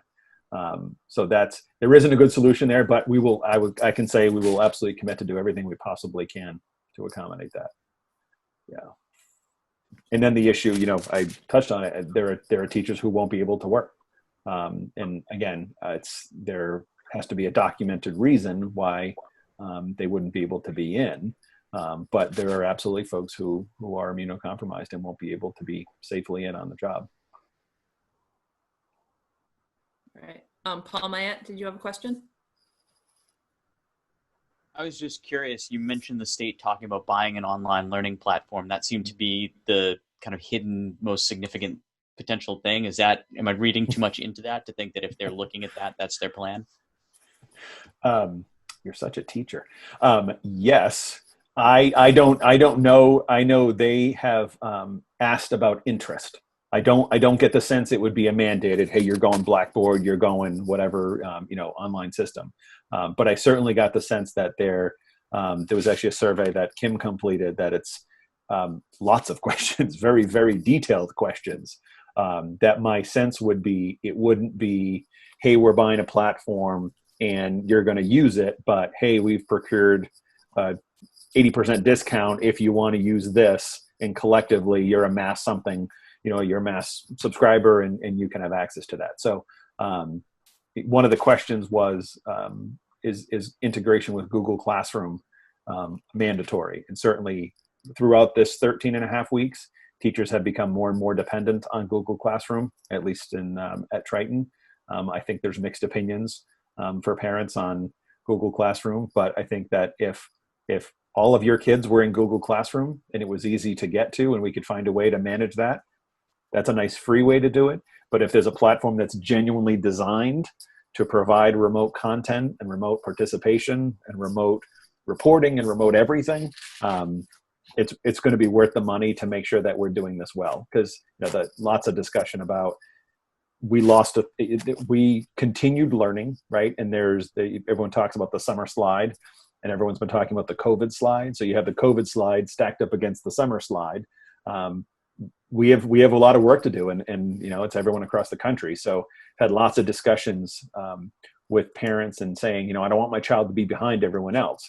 And we keep saying, look, everyone is in the same place. So everyone missed 3.5 months of FaceTime sitting in a classroom. So that's we've got work to do to backfill where we know, and hence the reason why we identified those power standards or priority standards to kind of focus in and know where we have to close those gaps. But I would be thrilled if there was a unified platform that we could have access to and negotiate, because it would make everything so much easier for the organization. For Kim's been tracking participation so that we don't have any students slipping through the cracks. We're not calling it attendance, it's an engagement tracker, right? It's who's not showing up for a weekly Zoom, who's not responding to teachers' requests, who's not ever showing their face. And we have people running out and going to their homes and tracking these kiddos down. So if we have one platform that all of that happens, or all that occurs through, that's a benefit to everyone.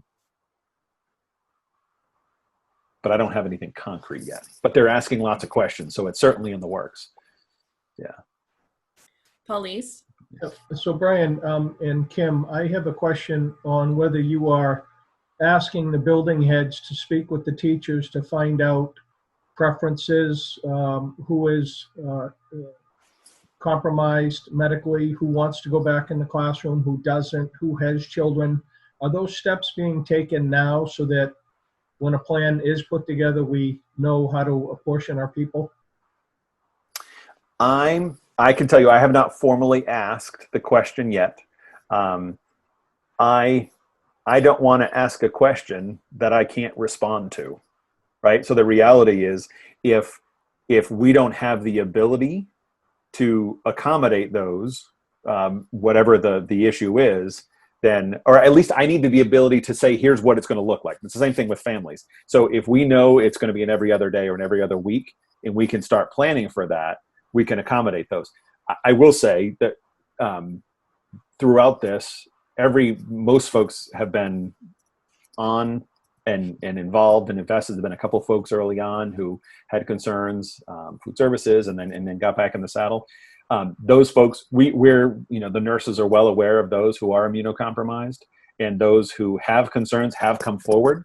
But for me to put out, and I don't know, Kim, if you feel differently, feel free, but for me to put out a survey, or for the principals to say, hey, come contact me if you aren't going to be able to, there are personnel issues that arise from me making that request, that there's an assumption that we'll be able to accommodate that I don't know that we'll be able to accommodate yet. I don't think I'm speaking really clearly, but I feel like to ask the question without a lot of clarity about what it might look like could create more confusion. I was going to say, for the survey, Paul, that's going to go out tomorrow. We have one survey for the teachers, one for some of the students, and then the parents. There is a few survey questions for the teachers that ask them what were some of the challenges, and did they have young, school-age children at home that they were trying to manage, both their own children as well as the students in their classroom. So that's for us to kind of get a glimpse into what their teaching environment looked like within their four walls, because what we realized, and we can see it even as we do school committees, that everybody's world is very, very different. I have older children, so the further I'm away from them, the happier they are, where if you have younger children, you could be in a closet and they will find you. Yeah. So it's very different, and we certainly want to take that into consideration when we plan and be sensitive to that. And I would think with the health issues that people have, most of that is done, I would say, and that information is usually typically directly collected by the nurse because it is private for some of these teachers. They have issues that their colleagues may or may not even know about. So again, I think it's like Brian said, when we have a way forward, we'll be in a better position to find out, okay, what considerations do we have to make regarding our staff so that we can put them in the safest and the most productive situation to teach. And I think even, I was going to say, so even like an example of one of the questions that we'll have to ask, and I don't think now is the right time, is not about staffing, but about busing. So to say to families, are you going to put your student on the bus? But if I ask that question right now, the response would be, well, how often are they going to school? Are they going every day? Are they going home, or is it, a half day? So that's where I kind of feel like if we have to have some answers and some structure to ask the question in so that it doesn't just generate more questions. And I feel like that then gives people more angst and more anxiety when we ask a question and then people start to insinuate and make assumptions based on what we're asking. So that's when I say what I mean. I feel like we need a little bit more of some clarity around what it might look like before we ask those questions. But to Kim's point, absolutely, that any of those documented medical that are severe concerns are with the school nurse, and then through the HR portion of the office. I didn't mean to cut you off, Paul.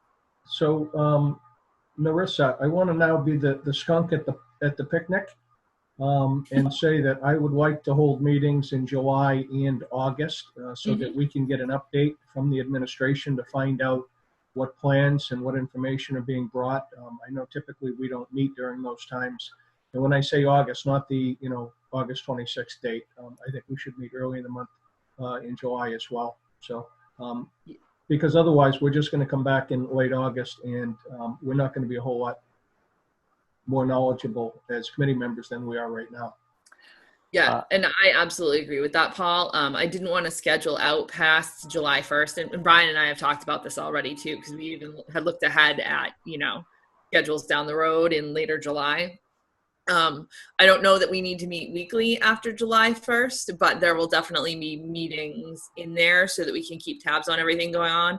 I think the budget will be an ongoing topic of discussion. I would expect that there are personnel aspects that are ongoing topics of discussion.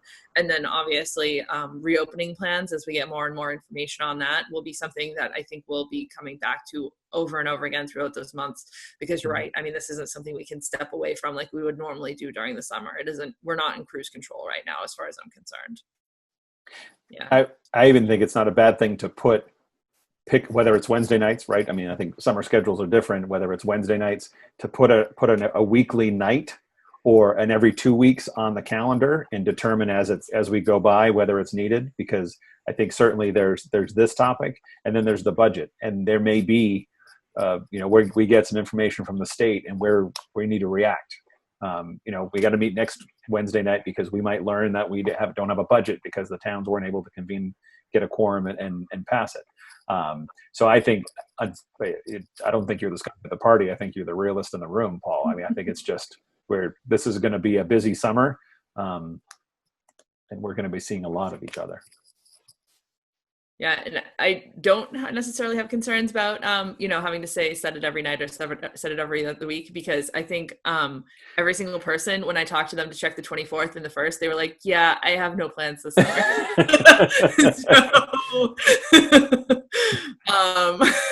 I kind of took that as set a date and we'll be there.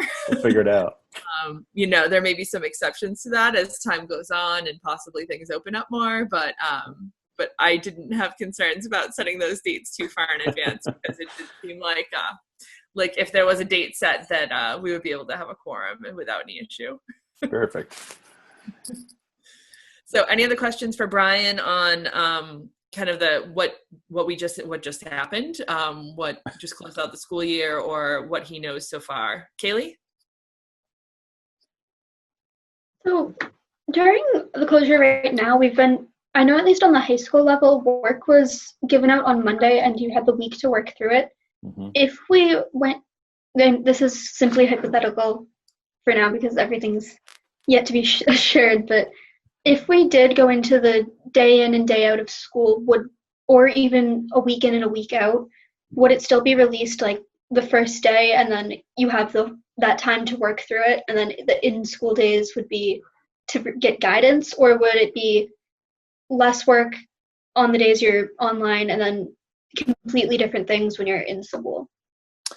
Great question. I mean, the thinking would be that currently you're remote in your only access to your teachers, for you, multiple teachers, is through Zoom, right? Through a phone call, through a Zoom meeting. The every other day or every other week, you would be in the classroom with the teachers, and then I think it would provide more meaningful opportunity for you to do independent project-based work. The details that, the request about whether it's all there on Monday for the full week and all that, I think that would, as you said, it would totally depend on the structure, but it's a great question. It's a great point to consider. And then I think as we outline the structure, I know there's a handful of students on that working group as well, taking a look at that to say, what are those factors that are very impactful for you as a student, right? And having everything available on a Monday is good, so you can plan your week. And if you're taking 4 APs and all that, you know that your 72-hour school week is really busy and you can fit it all in. So yeah, that's a great point. Thank you. Erin? Does this open the opportunity for the reintroduction of the Blizzard bags on an ongoing basis if we need them in the future? I know that they had taken a position that the at-home learning really wasn't effective, but this might have changed their mind a bit. That is the topic du jour. So you remember, as you said, the commissioner, basically the Department of Ed has as of the end of this year, they were no longer allowed because they were deemed not able to meet all student needs, which is true. So those were disappearing for the districts that put them into place. They were officially banned as of the last day of school, which for us was yesterday. So there has been no formal guidance on that. That has certainly been asked both tongue-in-cheek and dead seriously of the commissioner, and they haven't touched that with a 10-foot pole yet. So I would say for the coming year, absolutely, I think there will be creativity in how we get the days in, and that may mean a relaxing of the required days or more remote days. We certainly will be better equipped and better prepared to provide remote learning moving forward than we were previously. But I think long term, the reality of our inability to meet all students' needs, specifically those with special needs and severe special needs, I think that will preclude us from ever putting formally a process that says, yes, this will always count as one of the 180-day requirements, because we can't truly say all is all. So good for an emergency, not good for the long term. Other questions for Brian before we move on? I'll say, Paul Goldner, I can't see you, so if you have a question, you're going to have to do it on the participant screen, I think. All right, seeing none, we will move it along.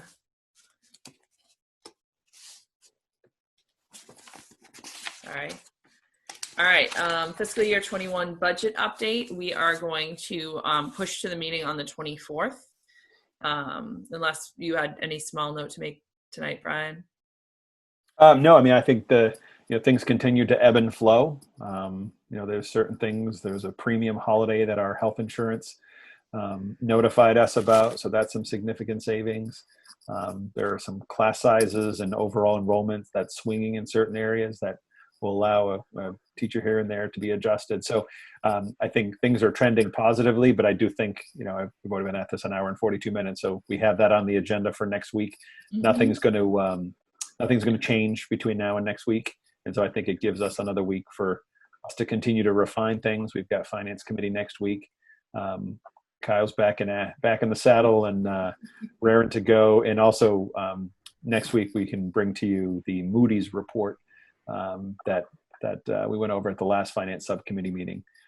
that we have some positive news that we've lost our negative forecast. So I think all finance all the time next week makes good sense. Lots to unpack. Moving on to the monthly report of the superintendent of schools. So you should have received this separately via email. It was waiting on some additional information from guidance. I had asked Brian to include in there some of the big award winners and the acceptance list and things that weren't quite ready yet. So at the time that the agenda was published, so that would have been sent to you via email, and it's also in the Google Drive folder. Yep. So I will turn it over to Brian. Very good. So some of this is a repeat. I'm not going to repeat the retirees here. I did include my comments there. As Narissa noted, I did quote from my wife, who is an amazing writer. And actually, this is probably about 40% of the total piece that she wrote. And the fact that I read that without crying is a miracle. But so you have that there. Normally we have on that Friday morning, many of you attend the Friday morning awards assemblies before graduation. So this here you have listed all of the, again, seniors who received these awards and scholarships, all listed out there for you. And those that saw the video of the graduation, the way that happened is students, as they were announced and as they walked across the stage, class advisors announced their name.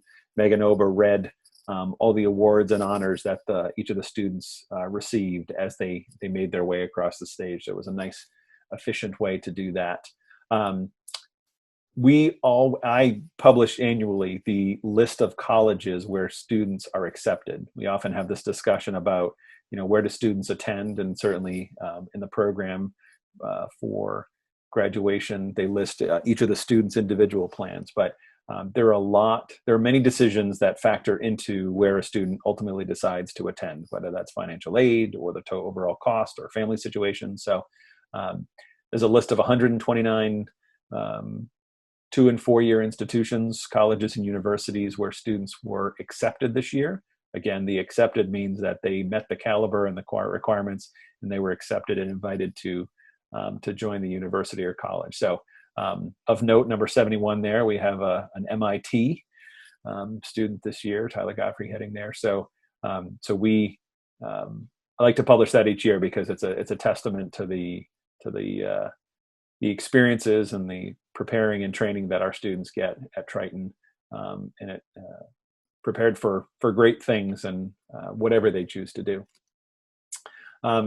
Again, this is older news, but just so it's in one big document, you have the statement that I put out in regards to the riots and the protests. I will say, I think there's more work to be done here. I also included there on the next page, on page 9, it goes from page 9 onto 10, a message that Patrick Kelly put out to the high school faculty. I've had some alum reach out to me requesting that they be involved and they have a voice in urging us to use our platform to make sure that this discussion gains traction. There are a lot of difficult conversations that need to happen. And I, as a white male, am the perfect person to be able to lead that, so that I can say I don't truly understand it, and I can say that that I truly live with privilege and acknowledge that and lead into that conversation. So I think there's a lot of work to do. I think there's a large number of individuals who want to be part of that process and part of that discussion. So I think that the high school is a great opportunity, using a faculty and combined with student leaders at the high school to start that dialogue. Couple alumni, as I said, who have reached out, one I'm going to chat with on Friday morning and figure out ways to engage in those conversations. You saw that Newburyport hired a consultant, actually, and I don't know anything about that consultant. I don't know anything about the work that if he or she, honestly, don't even know. But I think the concept of a third party is good in this situation. So that's certainly something I want to explore, because this is a conversation that is massive, and it has the possibility to not achieve the intended outcome. And in my letter, I think I rewrote that at least 300 times. And I wrote words that I know would incite, and then I took those out, and I wrote words that weren't strong enough, and then I took those out. So I think there's a very fine balance here of making sure that the statements we make people think, but also don't put a wall where people don't read, don't continue listening. Because I think that's the biggest change that needs to happen is we need to have those conversations, and we need to listen. I need to listen. You need to listen. We all need to listen. Both sides need to listen to all of the different viewpoints, so that we can be stronger collectively. So, as I said, a lot of work to be done there. I don't know if the committee has any intention or thoughts on formal action, but I think in the coming weeks and months, this is an issue that is something we need to keep on the radar and take some formal action on. Any questions about about that or any of the previous topics? I'm not going too quick. On the bottom of page 10, just to give you a sense, just so that to make sure you're aware, the central office we are rotating day in, day out. We have a group A, group B. It is a confined space, so just to make sure that we're not all in there all day, every day. I'm in the process of drafting some certification that technically anyone returning back to an office space is supposed to sign off on. So working through that so that anyone who is in is confirming that they are not sick, haven't been around someone who's sick, and that if anyone does feel ill, that they are not coming into work. So masks in play as we are out and around and coming in and out of the office. Certainly when people are sitting at desks and 6 feet away, people aren't required to wear masks. So working through that process, but at this point, all the school offices and the district office, they're open. So we're answering phones again through normal business hours and rotating so that people have access to us as they need us. Until we have those transaction desks and tops and glass and everything, we're not technically open to the public. I would say over the coming 4 weeks, after those installed and are in place, we would open back up, and whether it's students coming in to register or whatever other information they need to be doing, we would be technically formally opened back up. Top of page 11, Institution for Savings branch is closing. The institution has been in the main high school office there. That branch has been open for many years. It was at first an Ocean long ago when I started. But the institution currently has, I know they have an Ipswich, I know they have a Masconomet and a Triton branch. They made the decision to close all of their educational branches. As I said, I'm not surprised by that. When I talked to Michael Jones, the president, certainly they were apologetic, but it is the reality of this new day and age. And so they have to, as a business, they have to maintain a viable operation. So certainly they have committed to and will continue to support the schools. They've been an amazing financial supporter. And so I don't anticipate that partnership will end. But that branch will be closing. So, or is officially effective immediately closed. So working with Patrick and Chris Walsh to kind of determine what that space would be, whether it would be if there is another bank that would want to partner, or is it a space that we would use for other academic programming. So once we have some further discussion, I will report back to you. Stadium repairs, unfortunately, we were talking about this for way too long. There were 2 specific repairs inside the inside lane in the D area, and then the outside lane against the marsh. The inside lane D area was fixed. I think it was over about a year now. It's been fixed. The outside lane continues to settle. That wasn't fixed. We were approaching a fix and a repair in the spring, late winter, when we closed and everything ceased. So we actually have an engineer coming out tomorrow afternoon, the engineer who designed the place, to take a look at that, take some measurements and specifications so that they can make sure they're designing the right remedy for that. And at this point, the David White and Sons, the contractor, has still confirmed that that the repair is at his cost. We might choose to repair it better than the original design. And if there would be some cost that the district would incur, but we would certainly run that up the flagpole and take that to the finance subcommittee and into the full committee before we make any decision on that. Grab and go meals. Those are continuing as is through July 2nd, which is 2 weeks from tomorrow, I believe. and Lucinda is actively pursuing summer meals. Creativity is her game. So she is qualified. Still, Raleigh is qualified for Pine Grove distribution. So working on continuing not the bus deliveries, but the Boys and Girls Club deliveries, which are kind of private deliveries, and then the pickup at both Salisbury and Pine Grove School. I don't know where that stands, but as over the past couple of days, that's continued to morph. So we're hopeful that that will continue over the course of the summer. And she has it. So obviously, you know, that was, it didn't lose as much money thanks to her creativity and the reimbursements. The program didn't lose as much money as we were originally forecasting when we started this process and made the decision to continue. But the summer program would be break even. It wouldn't generate any revenue, but it would bring in the costs that it takes to run the program. So again, thank you to Lucinda and the folks, the food service folks, because they have been absolutely tremendous in the work they've done. And the last on that page, on page 12, there was a 2-week period where Meals on Wheels, I don't even know the reason why, but whether it was volunteers or whatever in Salisbury, just kind of folded up shop for 2 weeks.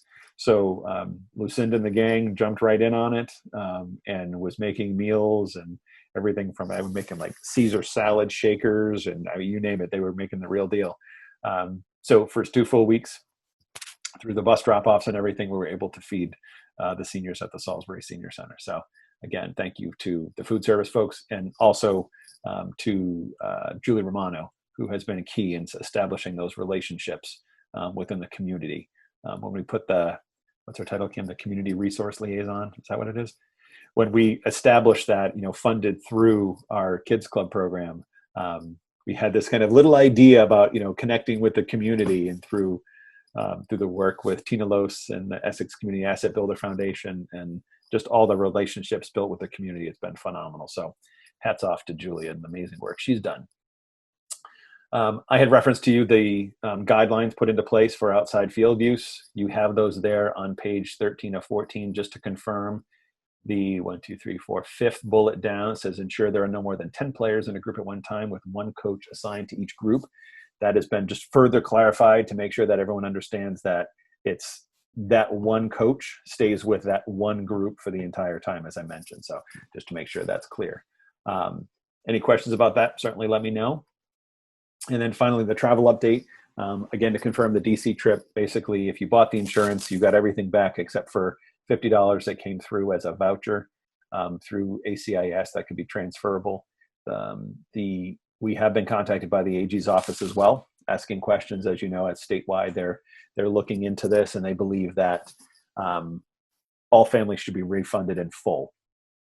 There are legalities with what qualifies for full refunds and force majeure. And so apparently, as I found out in my own travel plans, this was not, pandemic is not covered by insurance routinely. So unless you had cancel for any reason insurance, it's not covered.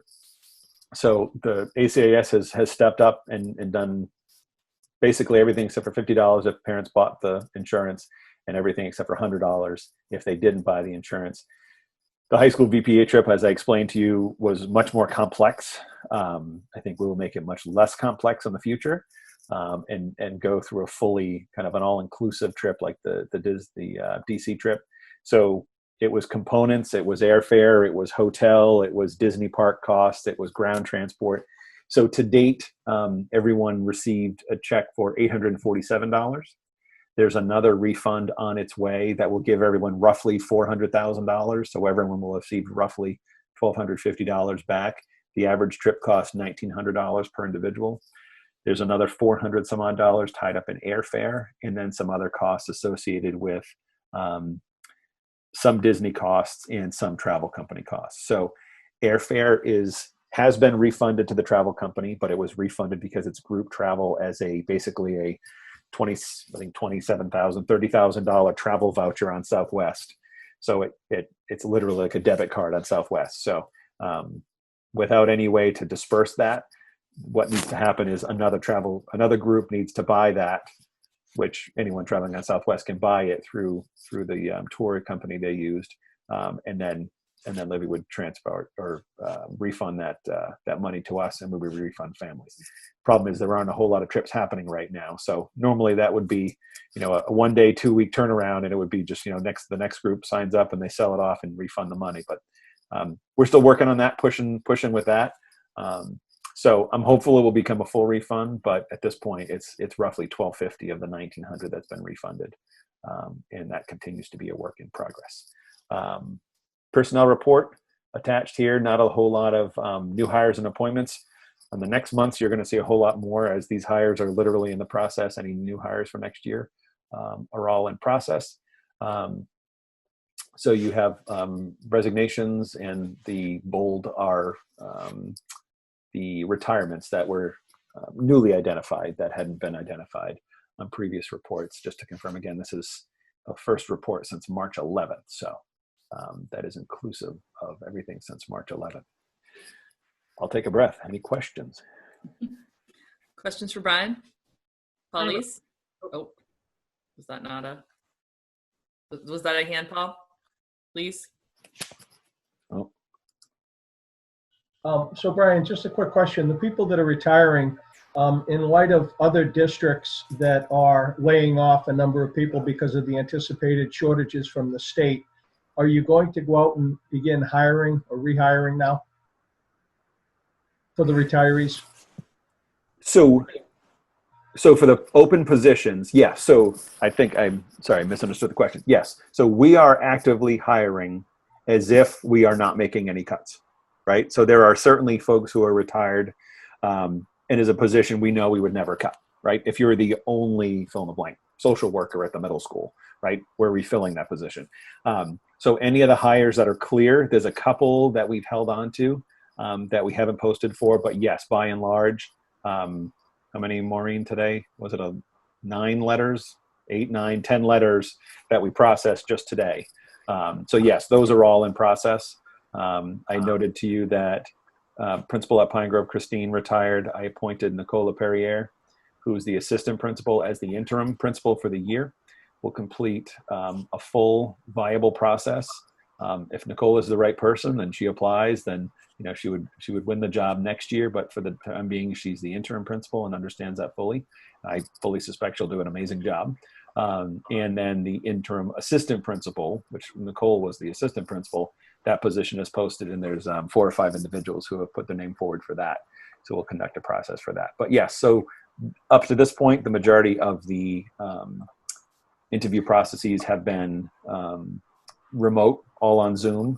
The more recently, there have been some that kind of had a final interview where the individual came in and met with the principal. But yeah, those are all in process. Yes. Other questions for Brian? You see Maureen? Maureen, go ahead. Brian, I just had a quick question about the grab and go meals. Yeah. Do you, I know maybe 6 weeks ago or 2 months ago, you talked about how the need was really, really high. Do you know if that tapered off at all, or do you know how many meals they're currently serving? I don't know if you have an exact number, Kyle, but in all my conversations with Lucinda, it has not tapered off. The demand and the need has remained very high. I don't know if you had Correct. Yeah, I don't have a number to share with you either, but it has consistently been strong. That's all true. And so, I mean, just so you know, because Lucinda is the grandmaster of calculating, and so she's fully confident when she's modeling for the summer, all those meals become reimbursable. So obviously, if we pay to produce and no one shows up to get them, we can't claim them. So she's being modest and assuming who would participate. But the pickup tomorrow, right? Because we're moving to Mondays and Thursdays, so it's just 2 days. The pickups tomorrow and over the next 2 weeks, I think, will give us a sense. If it falls off over the next 2 weeks, then obviously would lead us to maybe do things a little differently for the balance of the summer. But it has been strong, and I had created the survey in SurveyMonkey. So anytime someone fills that out and Lucinda gets it, I get a notice saying you have new entries, and there's been 1, 2, 3 daily. So there's still people newly identifying, let alone people that have been continually coming. So yeah, it was last I knew was 400 or more students daily, 2 meals a day. I'd like to say again, hats off to Lucinda. She's been absolutely incredible in coordinating all of this, both currently and going forward to the outlook. It's just, can't say enough about her. Yeah. And to repeat what the auditor said, it's not just the organization and the food services and the planning and the ingenuity. She has a financial head too. So all of this is done immaculately. Other questions? I am not seeing any. All right. Thank you, Brian. Moving on to the evaluation of the superintendent of schools for 2019-2020. So Paul and Caitlin, because you were not here at the time, you can't participate in this, but Deb and Dina already filled out their evaluation form before they left. So this is a process that we have to go through. We actually do different steps in this throughout the year, but this is a process that we have to go through essentially once per year to evaluate Brian. We turn in the final results, just the final set of numbers to the state. So we actually go kind of above and beyond that and collecting some feedback. I was saying to Brian earlier this week, I always, I guess it paints a picture when you're asked to rate him on whether he, does something always, often, sometimes, or never. But it's really the comments where the kind of telling really comes through. And I think that was absolutely true this year as well. So in your packet, you're going to find both the cover sheet that I fill out, which is essentially a tally of all of the total results across the 9 school committee members, or however many could weigh in during that year, because you do have to be here for the full year. Happened to be 9 this year. And then following that is a printout of the actual SurveyMonkey results that are tallied per question across all the school committee members. So you can see all those, the results that are in there. So I do all this mathematically, I should say. I actually turn, always becomes a 4 and often becomes a 3. And I literally take that and average everything in there to get a numerical value. But that said, the committee could come back at this point, and if they disagreed with any of those ratings based on the numerical values, there has definitely been in the past, and could be this time as well, some argument to say, I don't really think that exemplary is the right thing here. It could be a proficient, or I don't think proficient is right. It could be an exemplary, or whatever the situation may be. So I will open it up for discussion real quick before we take a vote on this, so that if anybody has any qualms with that, the cover sheet in particular, that they can do that. And all the, like I said, both the questions results are in there, as well as the comments that go along with it. The comments do not weigh in on that main cover page. So, but I think they're valuable for Brian in knowing why certain members voted certain ways, and also they provide him some very real information, I think, or feedback on, where the improvement is needed, because the questions don't always get that specific. And obviously they're not granular down to certain situations that we face throughout the year that may have influenced a certain member's vote in one direction or another.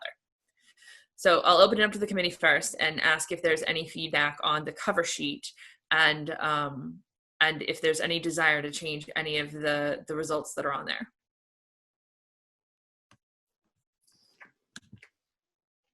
All right, seeing none, I'm going to assume you then agree with that.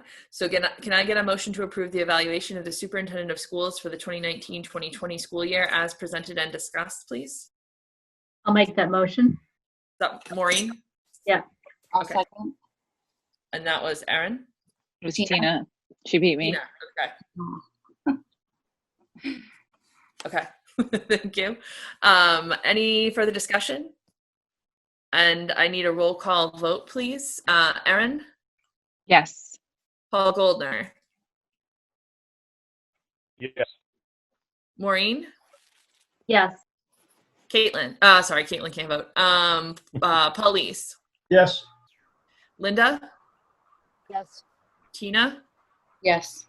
and I'm a yes as well. So congratulations, Brian. I think this was an overwhelmingly positive. Obviously, there are definitely some areas in there where school committee members had some concerns, but I mean, by and large, the number of exemplaries are on there, I think was pretty amazing. And to have a proficient rating overall is, something to be proud of for your work. Absolutely. No, I appreciate it. I think this tool is helpful. As you mentioned, I think the comments are absolutely helpful, and I appreciate everyone's honest feedback. I would say when I looked at it, I told Narissa, I don't think I would have given myself an exemplary in instructional leadership. I probably would have thought if I was going to rate, I would have put it in family and community engagement, which makes me think, and Narissa and I talked about this is a work in progress. I still don't think this is a perfect tool. I think it's a better tool than we had in the past.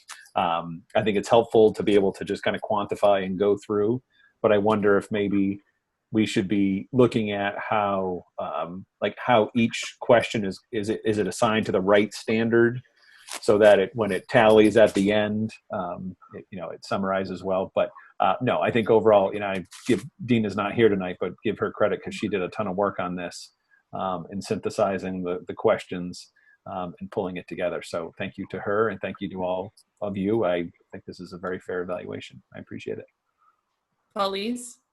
So Narissa, this is a question for you, but when I look at the results that were tabulated, questions 33 and 34 have only 8 responses. And I'm just wondering, when that happens, is that like an oversight by the same committee member? And do you circle back and ask whoever didn't answer it, or how does that work? I didn't. I assumed it was an intentional skip and took the results as they were. I mean, I could go back, but my take on it was that somebody wasn't comfortable answering that question for whatever reason. Okay. So, I mean, I could definitely go back in the future. Dina, to her credit, on her third to last day of school committee, I went to her and asked her a number of questions and on how she had handled things in the past. And it was interesting because some of the questions have 5 responses, but then I have to distill those into 4 different results that actually go into DESI. So I asked her how she, would tackle that. So, I did take some strong cues from her, but I also made some decisions on my own on those. So I can definitely take feedback from the committee on how to handle that in the future. Linda?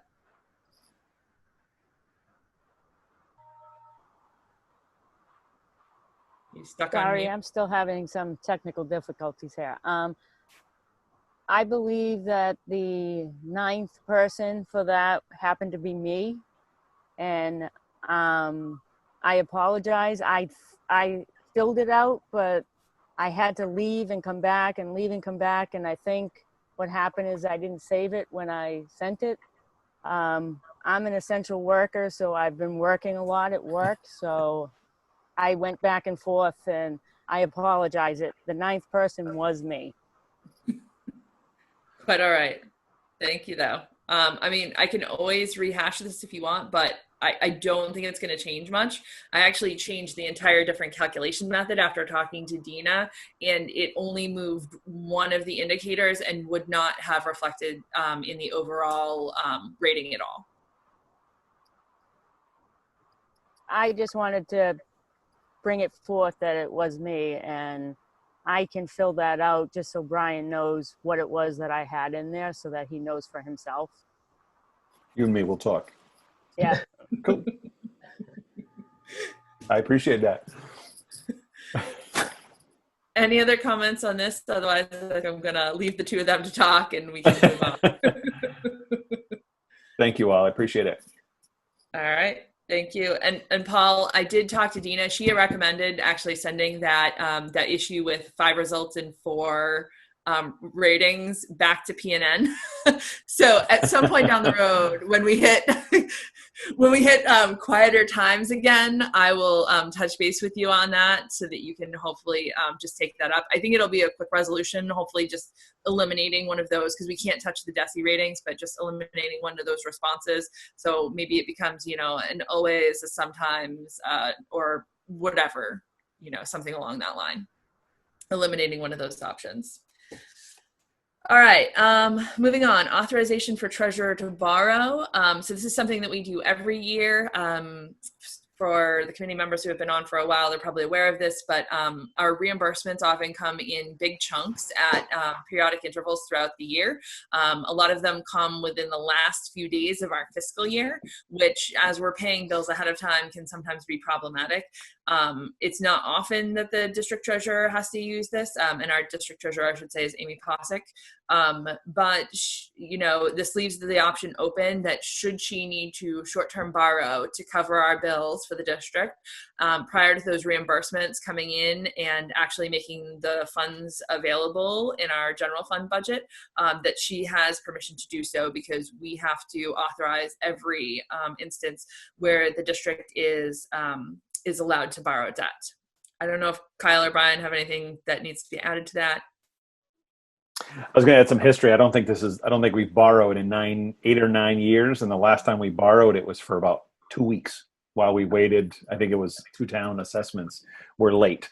So I think it was literally like an 11-day borrow. It's called a RAN, a revenue anticipation note. So I don't think this is going to be happening anytime soon. Towns, I will say, state is now giving us money on a monthly basis rather than quarterly. I don't know. You probably know, Kyle, that's happened over the last 2, 3, 4 years that changed. And our towns are currently incredibly, all 3 of them, very well managed, and we haven't had a late payment in years. So again, highly unlikely, but it's there as a fail-safe in case. Perfectly put. All right, take one for you. Can I get a motion to authorize the district treasurer, with the approval of the chairperson of the school committee, to borrow money from time to time in anticipation of revenue for the fiscal year beginning July 1, 2020, in accordance with the provisions of Massachusetts General Laws, Chapter 44, Section 17, please? I will make that motion. Paul, I'll I will second. second it. Okay, I think Linda. Is that Linda? I'm gonna go with Linda. Give that one to Linda. Any further discussion? All right, seeing none, I need a roll call vote on this, please. Erin. Yes. Paul Goldner. Yes. Maureen. Yes. Caitlin. Yes. Paul Lees. Yes. Linda. Yes. Paul Mayette. Yes. Tina. Oh, She was a yes. got sidetracked. But that's Muted, okay. unmuted, and remuted quickly, but she said yes. All right, thanks, Tina. All right, so that's a unanimous vote. Moving on to the Crest Collaborative Capital Plan. So this was in your packet as well. This was something that came through to chairs and superintendents. Probably 3 weeks ago now. Brian is our representative on the Crest board, which is one of the collaboratives, the special education collaboratives that we work with. Crest, as we've talked about in past meetings, is undertaking the process of purchasing a new building. They're going to anticipate selling off some of their older buildings and probably renting them in between. They do have some capital work that they're definitely undertaking there. We have an option here to approve their capital plan, to disapprove their capital plan, or to take no action. In talking with Brian, he has a strong vote on this committee because he actually chairs their finance subcommittee as well, which takes a lot of this on. My recommendation on this— Time out. That's actually the North Shore Consortium. Sorry. Sorry. Not Crest, but you sit on the board. I have a loud mouth on both of them, but yes, I only chair the North Shore Consortium. Fair. Sorry.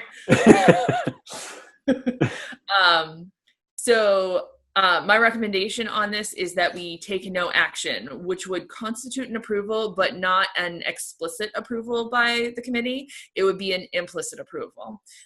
My take on this was just that if we give an explicit approval, that is a signal that could be misconstrued in the current financial situation that we're all in.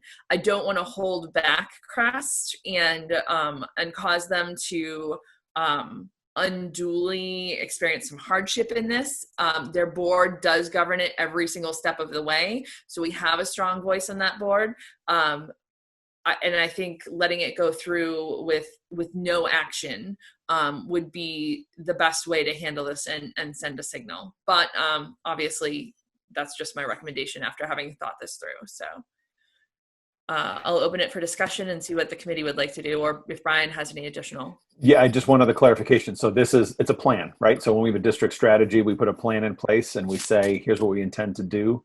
We don't ever do those things. We don't spend $1, implement you name it, or adopt a curriculum until you take further action. So we as a board did vote last week to fund the $374,362 to go from what's called excess surplus. I'm blanking on the name. I don't know why. Basically, our E&D at the end of every year, a collaborative has surplus cash reserves. They're allowed to have 25% in reserve. And again, that sounds like, ooh, that's a ton of money, but they are our districts. So if they go belly up, we have we lose money in the process because we're, the collaborative only exists as a function of the member district. So we voted to put that money to bring the total to $650,000 in the capital reserve fund. This plan talks about how it might be used, but it does not authorize any of the use. So I can tell you that the excess surplus that they're anticipating for the end of this year allowed them we held back raises to see what happens, leveled tuitions for next year. So both Crest and North Shore Consortium, we voted over the past week so that there'll be 0% increase in any of the tuitions. So the savings that they had, similar to where we save for transportation and areas, allowed them to have excess surplus that we're putting right back into districts by flatlining all the tuition increases. We'll actually get a refund in the fall. Probably for us, we only have 2 or 3 students there right now, so it'll be maybe $20,000, but still a refund. So that amount, that 374, went into the capital reserve still with all of those things happening. So it's hard to talk about the financial health of a collaborative and look past our own financial health. But there is a connection, and we do have a vested interest in making sure that it as an entity continues. So that's all I'll say. All right, so I'm open to feedback from the committee. What do we want to do with this? Because we have to choose one of the 3 options listed.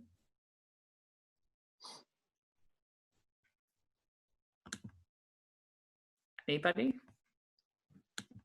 I don't know if it's helpful, but I think the vast majority are doing nothing, or just leaving. The vast majority of committees, my understanding is, are just kind of letting it be I think you use the term, kind of an implicit approval. Mm-hmm. I'm fine with that. Narissa, I support what you said. I'm fine with no action. I support that as well. All right, thank you, Linda. All right, seeing no one else. Brian, do we actually need to take a vote if it's no action, or we literally just let it go, right? Yeah, you literally, it's a vote yes, a vote no, or nothing. So you're That's saying we talked about it, you're like, yeah, it's good. And we move on. Okay, perfect. Then moving on, MASC draft resolution addressing COVID closure requirements. So this was a side project that I got engaged on with a number of other school committees, Northampton and Amherst Pelham, when the purchase planning document from DESE that Brian had referenced earlier came out. It is very direct in saying that all of those costs will be borne by the districts, that there will be some grant funding available. I believe it's $215,000 is our current grant. Is that correct, Brian, Kyle? Yeah, the CARES Act allotment. Yeah. That's currently in there. I can say that AASA, it's the National Superintendent's Organization, and ASBO, which is the National School Business Official Organization, they put together a just a quick look at an estimate, and not including transportation, they were estimating an average cost of $1.1 million. That is obviously significant. It's not something that we can bear in our budget today. If we were forced to bear something like that in our budget today, that would mean significant cuts elsewhere that we would have to bear and that we cannot afford to take on. So working with the other school committee members, and Brian had a look over this before it actually went out as well.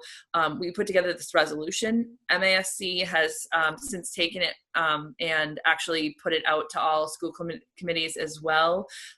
When I last checked earlier this afternoon, I believe 38 committees had already adopted it since early last week when we started communicating it out. And there were, I think, 3 or 4 more that were scheduled to take it to vote tonight. There are some significant ones that are supposed to be taking it to vote tomorrow night, including Worcester and Holyoke. So it has some good traction. Resolutions are non-binding. So this is literally just a message that we would be saying to say to the state, look, we really, really need you to find some other way to handle these supplies and the costs associated with the pandemic, including staffing and transportation and everything that comes along with it. Because as a district, we cannot take this on, especially if the grant money is going to be something like, you know, a couple $100,000 on a multi-million-dollar potentially cost that we would have to pay. So my request is that the committee would adopt this resolution. If they do, at that point, I would get a copy of it out to our legislators. A copy would also go to state leadership, including the governor, the lieutenant governor, and the president of the Senate and the House chair. So I'll open it, and if you have questions, I'm happy to answer them. I would move that we adopt this resolution. All right. Thank you, Paul. And can I get a second on that? Second it, and thank you, Narissa, for bringing it forward. Yeah, thank you. All right. Any further discussion? All right. I need a roll call vote. Erin? Yes. Paul Goldner? Yes. Maureen? Yes. Caitlin? Yes. Paul Lees? Yes. Linda? Yes. Paul Mayette? Yes. Tina? Yes. And I'm a yes as well. So I'll take that and we'll get copies of that out with signatures on it. And I'll also get the copy back to MASC because they're actually collecting all those as well so that they have a list of full school committees that have approved that. I would like the committee's feedback on taking this a step farther and asking if our town boards of selectmen would request them to sign on to a similar resolution to send a united front. I know that MMA, I've been talking to Alicia Greco, who sits on one of the Mass Selectmen's Association boards, and they're having discussions there, but don't have essentially a formal plan. They just know it's a major concern, and they're doing some advocacy around it. But I would love to especially give her a tool to say, look, our Board of Selectmen adopted this resolution along with our school committee to kind of stand strong and say that this is a huge concern for us all that we need to provide a message back to the state on. I don't know if anyone has any feedback on doing that. Narissa, I think it's a good idea, and I think it's something that the towns would stand with us because no one wants another unfunded mandate, especially during this time when the towns are uncertain of what revenues are going to be getting in the next years because of this pandemic. So I think it makes the most sense to have a united front. So it's a good idea. Anyone else have feedback or anyone in disagreement of doing that? All right, seeing none, I will go ahead and do that then. So thank you for your support on that, because while it's non-binding, I think it's really important because I cannot imagine if we have to incur a lot of these costs, what it's going to do to the district. Next item is the Special Education Parent Advisory Council Liaison. So this is something new. We haven't had a CPAC. I know it was referred to earlier in the evening that the CPAC had actually met with David tonight. We haven't had a CPAC in Triton that's been organized for, I think, 3 years. We fortunately had 2 parents, Alicia Davison and Liz Forza, who stepped forward and were willing to take on reforming that. They've put together a board. They are actively holding meetings on that with the CPAC, which is great. Alicia approached me and asked if we would consider appointing a CPAC liaison from the school committee. So it would be someone that would work with their board, potentially attend some of their meetings. It would be more in her take of a listening liaison, I guess, that would kind of hear their concerns and be able to bring that back to the school committee to provide some input on their behalf, although there are some instances where they actually appear in front of the school committee as well. And also keep them abreast to some degree of what we're doing, anything that might be relevant to special education. So I think the logistical on this would be ironed out.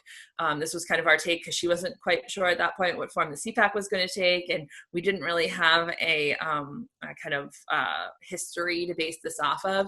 So it would be on whoever the school committee member was that stepped into this role and the CPAC board of directors or officers rather to kind of define this and see what it means. I think it's very strong to have something like this in place. I want to make sure that, you know, we're representing all of the families in the district, and I think this is a good way to do this. The CPAC is provided for in Mass General Law as a body within the district. So there's clearly priority even on the state level there to have a relationship and a representation there. So I need somebody to step forward and say that they'll be the CPAC liaison. It doesn't have to be someone who has students in the district. They don't have to have, you know, be receiving services. It can be literally any member of the school committee. So I don't know if anybody is particularly moved in that direction, or we can all do the not it game. Linda? I will be the liaison. Wow. Excellent. Thank you, Linda. Was there anybody else who wanted to step forward and just give Linda a challenge on that, or no? All right. Seeing none, can I get a motion to appoint Linda Litkowski as... Oh, sorry. Go ahead, Paul. Oh. Paul, you're muted. So there you go. Marissa, my comment was not to challenge Linda's goal, but what about, what about a rotational basis, just so that we all get a flavor? I just throw it out there. Yeah. You know, so talking with Alicia, they wanted someone that they could build a little bit of a relationship with. They were, I think, initially hoping it was going to be me because she already knew me. And I said, no, I can't, no more things. I can't do that right now. But I think they would like to, at least for this first year, have someone that they can build a relationship with. And then I think we can kind of explore it and see where that goes. I think they would be open to other people attending their meetings to hear, and obviously they'll be back in front of the committee just like we had it when I think it was Renee and Diane who had last come in when we did the Office of Civil Rights Review a few years ago. I think was the last time they appeared in front of the committee. So they'd be in front of the committee for things like that as well. I just raised that I think it would be helpful for other committee members to attend as well, only because the equity thing that Brian talks about often in the COVID time, this is really, it's critical for us all to look at it. And I know Linda can report for us, but whatever. Just thought I'd throw it out there. Yeah. No, I think that's a great idea. I can, or maybe Linda can, just keep us apprised of their meeting schedule, so that if somebody wanted to sit in on their meetings and just be a silent, watcher, so to speak, they would have the opportunity to do that. And I think also as an advisory group to the committee per statute, having them in to talk to the full committee, right? So we, again, this has been David can attest. I mean, this has been a work in progress to try and even get a CPAC back on its feet. You know, there was a small group of folks who were invested. And so, you know, I want to say the number was 15, 16, 18 people right now. And she was saying, my gosh, I wish we could get more. And we were saying, oh my gosh, that's 3 times they've had in the past, you know, years. So, I have great hope that this is a good working relationship. So we were getting them to the committee once a month. You know, Renee Toth was the last president and would come once a year, just at the beginning of the year to give an update, but we could do it quarterly. So I don't think that's bad to establish that routine relationship, and have them reporting directly to the committee in public rather than just the liaison attending the meeting. I think that's a good thing. Yeah. And I'll just say, because this was something that was brought up to me as well, that they feel like they had quite a bit of representation come in membership-wise from Raleigh and Newbury, did not have as much from Salisbury. So where people may have Salisbury connections, that they know people who might be interested in, you know, it's not, you don't have to go to every meeting. It's literally just say, if you want to attend one, if you're interested, if you have questions, they are happy to kind of be there for all the families in the district.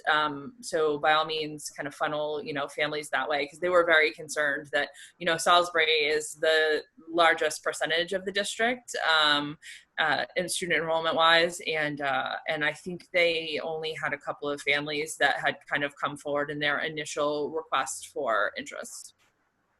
So.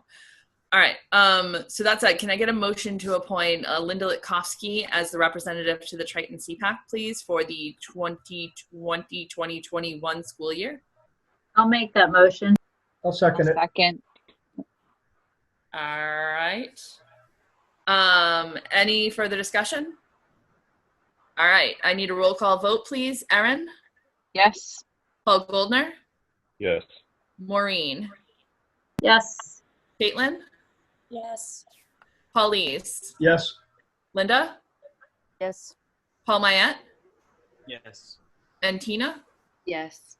And I am a yes as well. So I've been working specifically with Alicia, Linda, but I will make sure that I connect the two of you so that you can start a conversation and kind of figure out how this is going to work. I think she's excited, and I think she's very willing to kind of make this the best it can be, which I think is terrific. So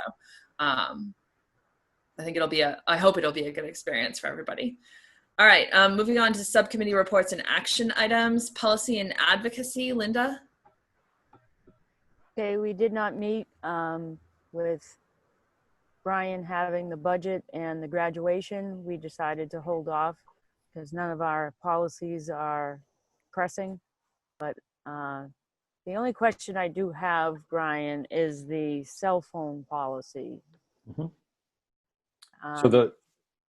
So that was ready to be rolled out for feedback with the high school faculty when D-Day hit on March 13th. So that was going to be vetted with student and faculty at the high school and then brought to the April policy subcommittee meeting. So that obviously got derailed. So the plan would be as soon as we have everyone's attention again, I feel like now, I mean, certainly we could put Patrick could put the document out at the high school. Now, obviously the summer isn't the best time, but, you know, in the fall, hopefully when there's some sense of normalcy, whether it's a daily routine or what have you, once we get back to a regular schedule, I'd like to have continue the process that you put in place, which was, you know, having the high school vet that and come up with a draft that you would then be presented to you as the policy subcommittee, and you could take or leave it and move on towards something different, or go with that and develop a district-wide policy. So that would be the soonest that would be able to be done if we want to keep with that approach would be, you know, in the fall, in September, and then vetted in September into the policy subcommittee in October. So obviously my promise to have that in place for September isn't possible because of the closure. No, I agree with the process. I think it has to come through the high school and the principal in order to get people to buy into it. Okay. So I'm fine with that. Okay. It also needs a tweak now too, because when the kids are Zooming, they're going to have to turn off the phone right on the Zoom and then put it down. So it's got to go back to the committee again. Yeah. But we will meet over the summer to hopefully finish off the policies that we've already started. Great. So that's all I have. I was about to say finance, Deb, and then I realized that I can't do that anymore. Finance is meeting on June 24th, 2020 at 1, and we'll have an update for you then. I don't believe we've met since the last time we updated the committee, but we've been largely handling all the budgetary concerns that have been coming here anyway. They just tend to go through finance first, and we provide some insight on them. One thing we did ask was to pull the Moody's debt rating report, or credit rating report rather, out of the consent agenda where it normally would be, and bring that as a separate action item, and that'll be coming to you next week on the 24th as well, that evening. Personnel and negotiations, Paul? So I don't think we've really met recently. Brian can correct me, but we do have 2 fully signed contracts, right? Yes, and With actually, the TRTA and the IAs. Yep, and I don't know if anyone noticed that, but in the folder where you have the monthly agendas, I'll retitle that folder because I think that's a great place to just start storing information that you can always access. So in that shared drive, there's now a folder that says collective bargaining agreements, and you've got the latest AFSCME, which is custodian, head custodian, and cafeteria workers. That is a 2019 to 2022. You've got the teachers and the IAs that was just settled and all signed electronically. That's a 2020 to 2023. And you've got the public employee committee. I'm sorry, the AFSCME was 18 to 21. And then the public employee committee, which is all for all medical and health dental benefits, collectively bargained. And that contract is a 19 to 22. So AFSCME is next up on the docket for next year. So that will be the next round of negotiations. But you have all 6 of the current contracts, as Paul mentioned, the teachers and the IAs. That is just ratified now. The IA both basically going into effect with the start of the new year. And so the only other thing I would add is we don't have a meeting currently scheduled that I'm aware of, but I'll reach out to Paul Goldner and Brian, and we'll figure out our next meeting date and issue. Obviously intend to deal with the budget issues as well. Yep. And just an update, I had a personal friend come to my house the other day to drop off something.